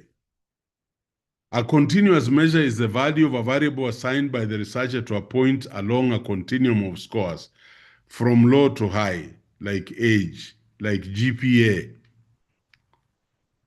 You're just starting your GPA entries. Some will be high, others low. Temperature. In Minnesota now, the temperature is falling below maybe 10, below 10 degrees Celsius or below 15 degrees Celsius. I don't know what the temperature is, but it can also be very high. So that's a continuous variable. Please note this. You might not know the significance, but when it comes to statistical analysis, we should be asking you whether your data was categorical or it was continuous. What is the difference between variables and constructs? So a variable is an attribute or a characteristic stated in a specific or applied way.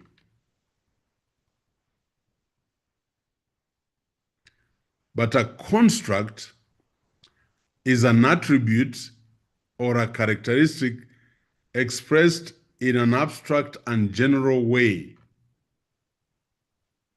You know, sometimes this construct of ethnicity surprises me.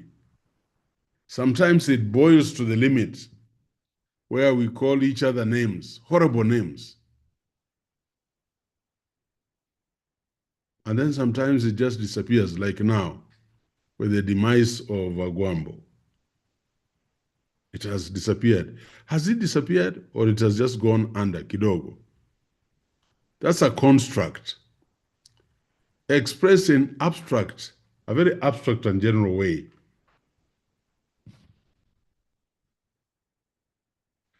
So a construct is like student achievement. It is a characteristic, but it is expressed in a very abstract way. Student achievement, very abstract. So even when they talk about GPA, or when somebody says I got a first division, what does that mean? That's a construct. But when you now zero it down to like a GPA, where you can actually measure, it becomes a variable. But you know, student achievement is the summation of the GPA. So note the difference. A variable is an attribute or characteristic stated in a specific or applied way, measurable. A construct is the same, an attribute or a characteristic expressed in abstract and a very general way.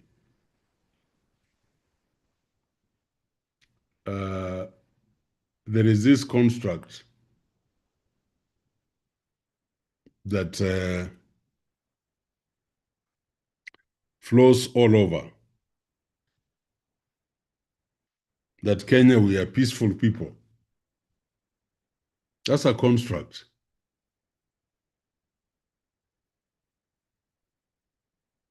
But the variable is the tribal clashes that we measure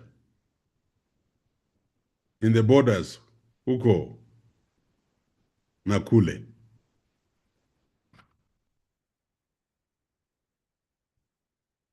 So there are families of variables in quantitative studies. Families of variables in quantitative studies. So there is the cause and effect. The things that cause, the things that stimulate are called the independent variables. And they're also called the treatment in psychology. They're also measured. So,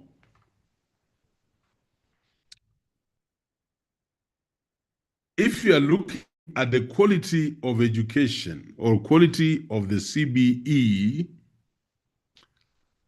what influences the quality of CBE? What influences the quality is, of course, funding, number one. Number two, teacher capacity. Number three, parental involvement. Those are cause. They cause quality to come or go away. So they are the independent variables. They are the stimulus. They are the cause. We also have other variables that do the same. We call them the control variables, and we call them the moderating variables. We shall illustrate as we go on in developing our chapter 1. In between, there are intervening variables. Intervening variables in education. Intervening variables. The political regime will influence because they have their own ideas in their manifestos. But the outcome is the dependent variable. Dependent, which is the quality of educational instruction in Kenya. So the outcome, the effect of the stimulus is independent. The outcome is the effect. This is also the response. There is a stimulus, there is a response. So you put in enough money, why not? You get quality education. You build the capacity of teachers, you get quality education. So that is what I want you to learn, that we have independent variables, IVs, and dependent variables, DVs. And the IVs cause effect in the DVs. We also have these interesting variables, these ones, confounding variables. Confounding variables. Very interesting.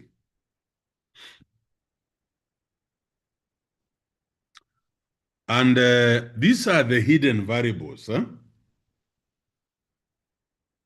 These are the lacking variables. L-U-R-K-I-N-G. These are the ghosts. Those are the confounding variables. You can try to improve education, but there are confounding variables like tenderpreneurs. Yeah, you want to provide lunch, meals to schools in Nairobi. You can have the money. You can buy the sufurias and the kitchens. But we have these confounding variables that you, as a researcher, might not know about, and your results will never come out as you expect.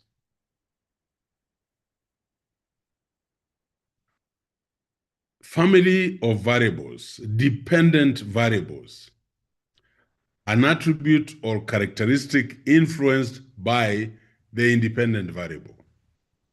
So the dependent variable is the outcome, is the effect, is the criterion, is the consequence. Very influenced, stimulated, caused to change by the independent variable. We also call it the outcome, the effect, the criterion, and the consequences. How about independent variable? This is an attribute or characteristic. Leo Omar, you're really messing my slides. An attribute or a characteristic that influences or affects an outcome or dependent variable. So this is the treatment variable. If you want quality of education, improve the infrastructure, build the capacity of the teachers, get parents' involvement, introduce technology. These are called the treatment variable, the measured variable, the control, the moderating, the stimulus variable. It causes effect.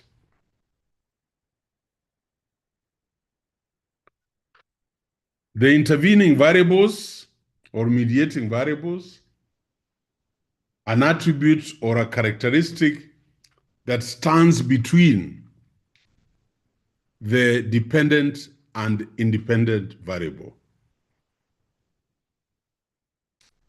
That stands in between.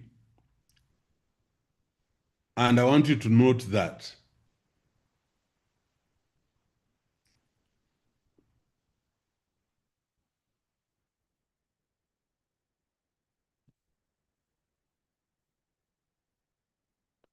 So examples of intervening variables, we'll come to this later.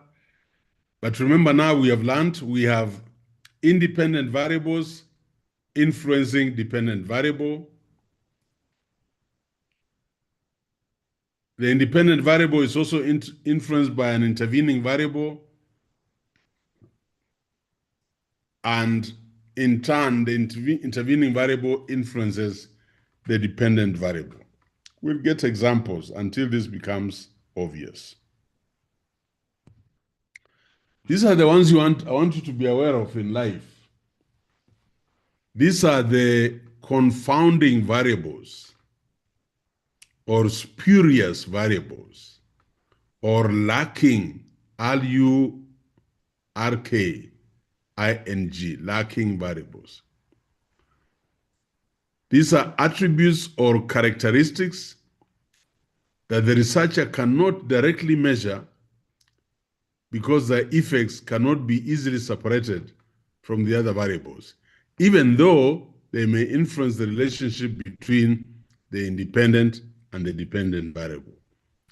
Hii ndio shida, the confounding variables. Have you heard of how many civil servants? Some ridiculous figure, like 40-something% of civil servants have forged certificates. Then you wonder why they're not delivering results. Those are confounding. Those are spurious variables. Now, theories as bridges between independent and dependent variables. So somebody asks me, sir, do I need a theoretical framework in my study? You know, I have no answer for you. Or how many theories can I use? I have no answer. But I want you to know that the theory is the bridge between independent and dependent variables. That is a bridge. The IV, independent variable, and the DV, the dependent variable. In between, you have a theory. So when you are writing, that's why I find it very hard to reconcile my conscience that you can actually finish chapter 1 without introducing your theory. You are prepared to introduce the conceptual framework, talk about independent and dependent variables, but you are telling me you cannot talk about theory. How? So I normally advise soberly and against many people's wishes that I am not destroying anything. Please allow me, please allow me to introduce my theoretical and conceptual framework because it is logical. So from now henceforth, learn that the theoretical framework, the theory, is the bridge between the independent and independent variables. And when we go to chapter 2, and we are soon going to chapter 2, I'll tell you how you're going to write your literature review. The first part is an introduction. The second part, you'll give us studies related to the dependent variable. The third part, you'll give us studies related to the independent variable. The fourth part, you'll give us studies related, showing the relationship between independent and dependent variables. That is where your theory comes in. So how many tumors you need for the bridge, I can't tell you. It depends on the strength of the bridge and the vehicles that will be passing over that bridge.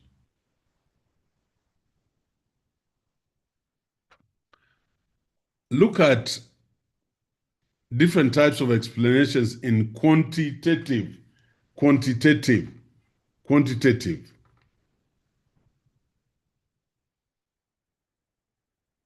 You start by an explanation. Look at the base here, at the end here. You start off with an explanation here, posed by the author as a hunch, a supposition for why the independent variable relates to the dependent variable. Then you have a theoretical rationale posed by other authors based on studies for relationship. Then you form your own conceptual framework, often expressed as a virtual model by other authors for relationship. Then a formal theory that is expressed by connected hypotheses and variables identified by authors. So what do we say? You start with a narrow application and you get to broader abstractions. So from observations, you come up with a theory that is tested and believed. So in the beginning, there's no test. In the end, you have extensive tests by other researchers. So let us look at elements of a quantitative purpose statement. What we have been doing not so long ago. A quantitative purpose statement identifies the variables. Somebody asked that question. Their relationship and the participants and site for research. Please underline that. That's what I expect from a quantitative purpose statement. I will see the variables, I'll see the relationships, I will know whom you're going to collect data from, and the demographic, the site for research. And I'm giving you guidelines for writing your purpose statement. Use a single sentence. Use wording such as the purpose of this study. If using a theory, state the theory you plan to test. Use quantitative words, e.g. relate, compare, describe, to describe the relationship between the variables.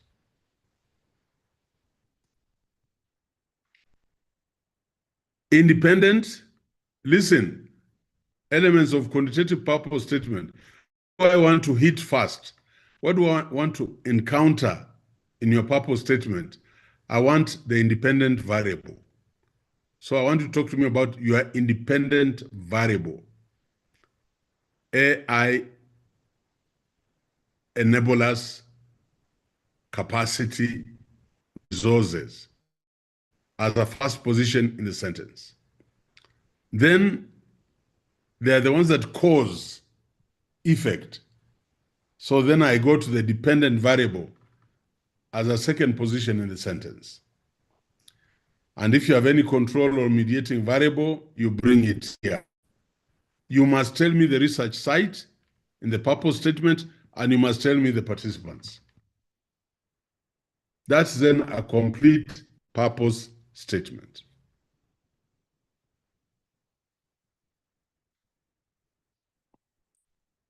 These are examples of quantitative research questions. I won't go through them now, but you read as you go along. The research hypothesis, I'm going to spend some time on this next grade, next class. So don't worry about this. We have the null hypothesis and the alternate hypothesis, but I don't want to introduce them now.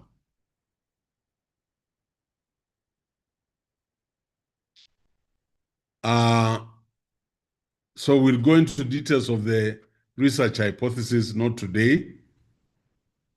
And then we go to designing qualitative purpose statements, not quantitative, qualitative, and research questions. These ones don't have a hypothesis. So you have to understand how these statements and questions differ from quantitative research. Understand the role of a central phenomenon in qualitative research. In qualitative research, we don't talk about variables. We talk about the central phenomenon. We talk about circumcision. We talk about koito. We talk about teraburu. We talk about death. We talk about poverty. We talk about lesbianism. We talk about sex commercial workers. We talk about ethnicity. We talk about a central phenomenon, and learn that qualitative research is understood as an emerging process.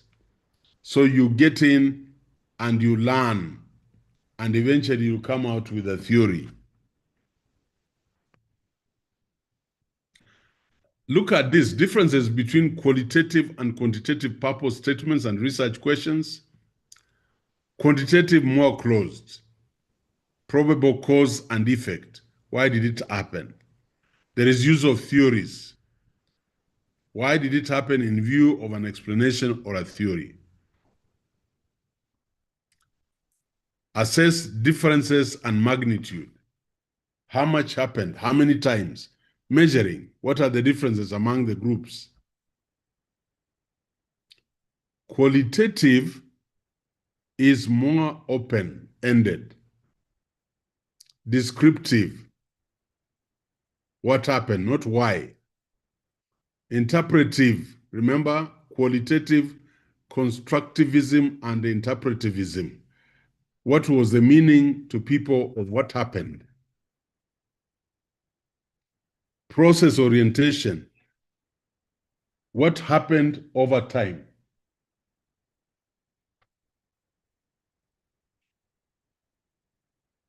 What happened over time? Now look at this. Explaining or predicting variables versus exploring. Explaining or predicting variables versus exploring or understanding a central phenomenon. And I want you to pay attention here. When it comes to quantitative, you are explaining or predicting variables. X influences Y.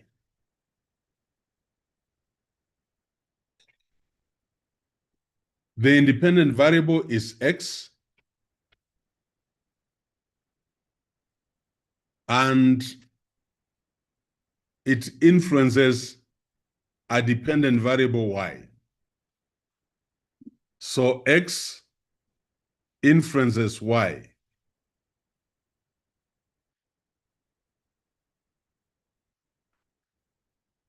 In the qualitative, understanding or exploring a central phenomenon. So it is in-depth understanding of Y. Here, external forces shape and are shaped by Y. So if you take a phenomenon, and by the way, it can be universal healthcare. So in-depth understanding of Y and external forces shape and are shaped by Y. Sorry, let me just do this. This is not clear here. Let me see whether we can shade it differently. That's the Y.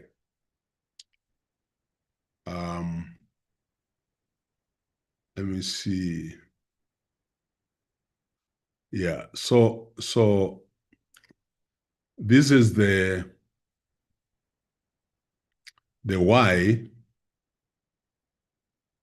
and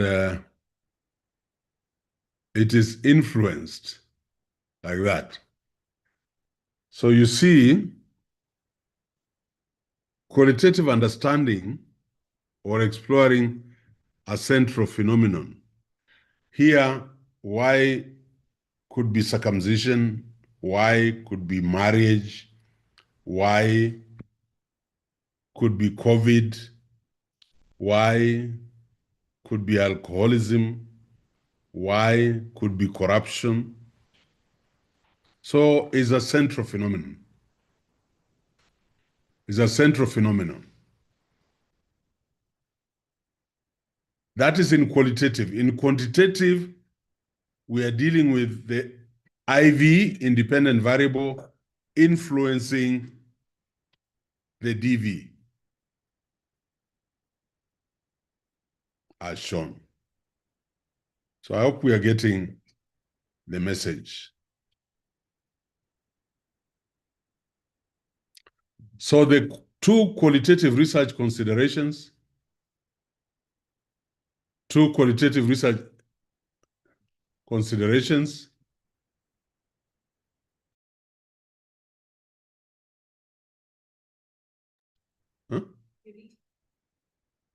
They're not now. Somebody from District, they came to make. The focus,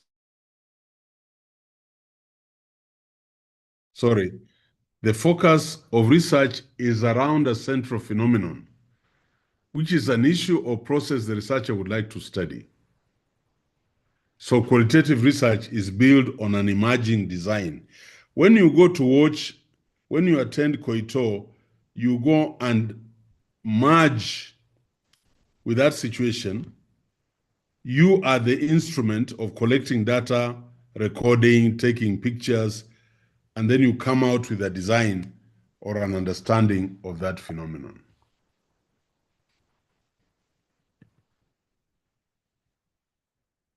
And these are elements of qualitative purpose statements. So the purpose of this study, the central phenomenon, a statement identifying the type of qualitative design. So qualitative words like explore, understand, discover. You have the participants and you have the research site. You cannot write a purpose statement without telling us something about the participants and the research site. And those are the types of qualitative research questions. Just remember there is a central phenomenon. And that is what I wanted to cover today, still under chapter 1. And you can see I've put a lot of emphasis now on purpose, research objectives, research questions, and hypothesis. I hope now you know hypothesis sits in the area of quantitative, and the central phenomenon sits in the area of qualitative. You now know that a purpose statement, either way, must tell us what is it that you want to achieve, but you must also tell us the participants and the site. I would like to stop the class there so that next time we shall look at the next part of chapter 1. We shall look at the rationale, the significance, limitation, delimitation, assumptions, and then wrap up with the operation definitions, theoretical framework, and the conceptual framework. And you should, by the time I'm finishing, you should be refashioning your chapter 1. Thank you very much. Over to you, Dr. Mwaka. All right, thank you. Thank you so much, Prof. Right, yeah, let's clap for Prof. Quite intensive, and at the same time taking you through the proposal, same time taking you the principles, the concepts, and everything about research. Not always that easy, but he's managing it so well. Berit, you have a question?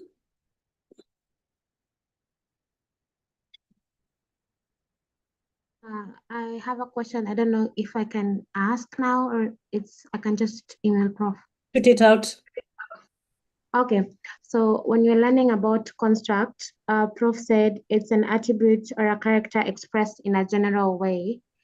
And then there's a statement that Prof said as a construct, and it speaks my mind. He said, there's this construct that Kenyans are a peaceful nation or peaceful people. And then I got confused. I'm trying to know the difference between constructs and hypothesis. And Prof, could you please explain how the statement that you said, Kenyans are a peaceful people, how does it function as a construct and not a hypothesis? Yeah, you have jumped into a different area. Note that when we talk about hypothesis, it is objective research questions. When I talk about variables, those are characteristics or attributes. And I was just telling you that when it comes to measuring variables, it will be very hard to measure constructs, which are actually variables that are general. So you see, when you tell me that Kenyans are generally peaceful people, that is a construct, because it is very hard for me to measure that. It is very hard for me to measure unless you set up criteria for who are peaceful. When I look at Kenya and you say they are peaceful, then I go to Mauritius and I stay there for a week. I have no idea what you're saying when you say Kenyans are peaceful. But we'll get into that. I'm glad that you're worried about it, but those are two different things. We'll clarify as we go along. All right. Thank you. Thank you so much. I know you have so many questions. Just one appreciation. Then, Mark, you had requested you make some remarks before Prof leaves. Prof has so much to do, including the travel on Saturday, and he has to plan in tomorrow's and many other things. One person, let me just choose randomly. Someone probably who has not spoken in the class, and tell them to speak. Don't know if Obura Calvin, you've spoken in this class, Obura?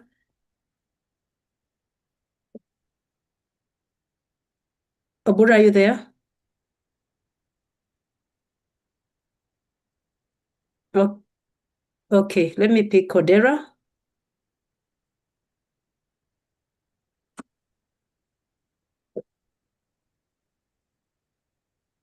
Odera? Okay. So finally, Nell Mboa. Nell, or any of those I've called? Just wanted to see people if randomly we have learned. Nell?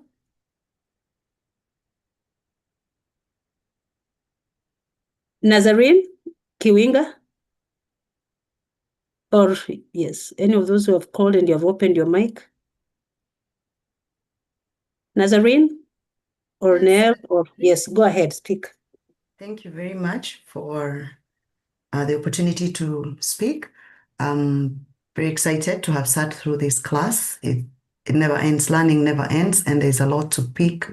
There's a lot to review. There's a lot to correct. Oh, that's And so I'm Naz, very, very grateful. graduating with PhD. It's So I'm Naz, very, very graduating with a grateful. Yes, that's me. PhD. Yes, that's me. Oh my goodness. Okay, what can you tell the students? I mean, you are graduating this year with a PhD and you've been in these classes sessions for so many times. I don't stop coming to the seminars. I don't stop coming to the classes because every time I sit at the feet of Professor Ayiro, something new always comes up. Even just how he has explained what a variable is, the ease of capturing that, even at this level, is really, I can only say that, people starting at this point to do research methods, they have a great head start. So I don't stop coming to the classes. I don't stop coming to the seminars, even as I graduate at the end of it. No, in a month. Yes, short of a month. Yeah, Naz is actually graduating. She's a director for the Laboratory for Mental Health and Psychological Assessment, USIU, graduating in Daystar with a PhD. And can tell you, even before they graduate, they've already been picked up for those positions. Thank you so much. Mark, gave some, of course, Prof, there are many comments there, but Mark, you can come. Rebecca, I've gotten clarity on variables. Thank you so much. I always got confused with variables, well explained.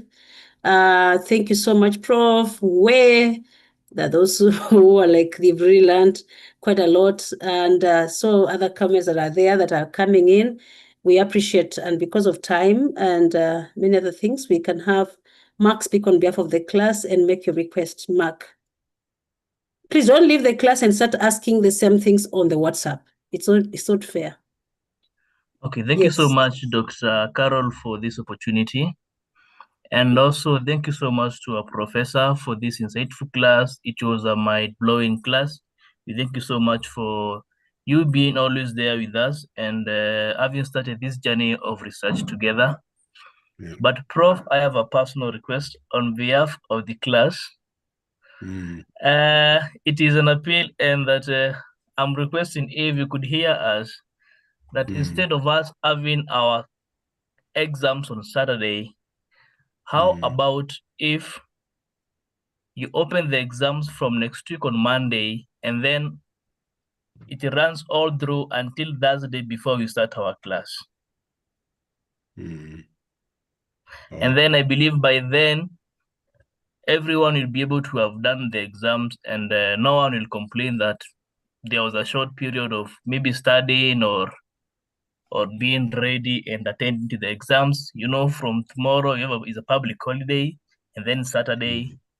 So maybe from Monday, you can start on Monday to run all through until Thursday. And yeah, that's a request. We really want to hear that from you, if it's possible, please. Okay. Thank you. Prof, I I was am thinking. worried. I'm worried for you people because you are piling up work. But I will ask the coordinators to. I'll leave them with the set questions, and they can program. It's a program actually. You don't have to sit for the exam the same day. But please make sure that, God willing, by the time I come back, because I'll want to make up for this Saturday when we are not meeting with the policy class. So yeah, it's okay. Let's do this. Let's say, because God willing, I come back on Monday morning. So just make sure the coordinator that these people do the exam when they're not too congested, because I want the best out of them on Saturday and Sunday next week, not this one, not tomorrow. Prof. Yeah, the other Saturday and Sunday as I come. We should Yes, have Prof. given them the exam and the grades should be available. Prof, Nimeshukuru sana. Prof, what actually I was suggesting is that they learn APA. I'll ask the librarian to undertake them through the APA writing, because they seem to have a challenge and they keep asking, so that we don't have a Saturday, and it's since parties of research, we can have the library take them through the APA writing. That's okay. Thank you. Thank you very much, everybody, and good night. I enjoy this class because there are so many intelligent questions that come through.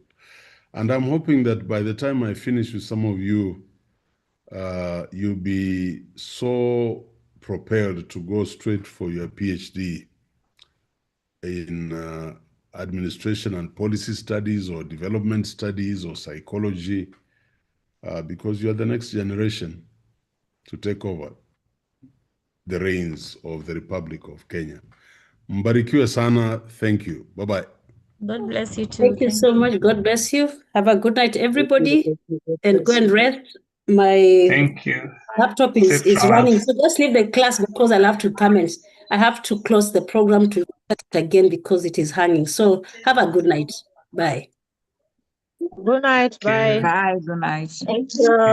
Bye-bye, Prof. Safe travels. Good night. Good night. Bye. Good night, colleagues. Good night, Prof. Daktari.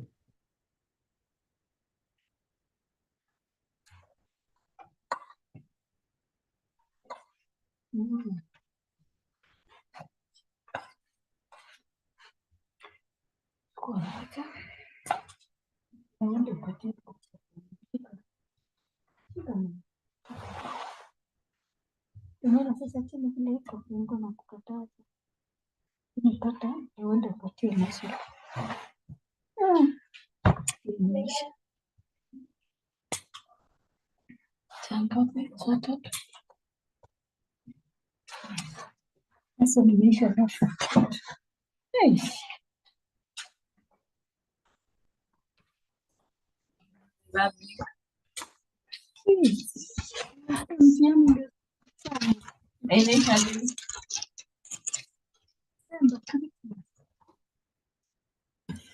Ni ilikuwa nadhani hata ni 2 years. 2 to 3 years. Sasa hii unit inaitwaje? Hizi ni lessons plan kama subjects plan. Ni mnachukuanga mwaka. Kwa English mnamaliza textbook na mwaka ya 6. So badala mimi nimalize mwaka namaliza na 3 months.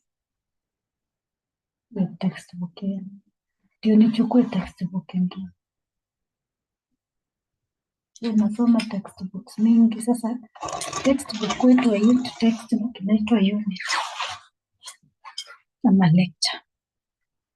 Unaona hawa watu ni 5, kila mtu anafunza kuanzia Monday, Tuesday, Wednesday, Thursday, Friday ni church, Saturday Sunday tu ndio tuna class. Nabadilia siku.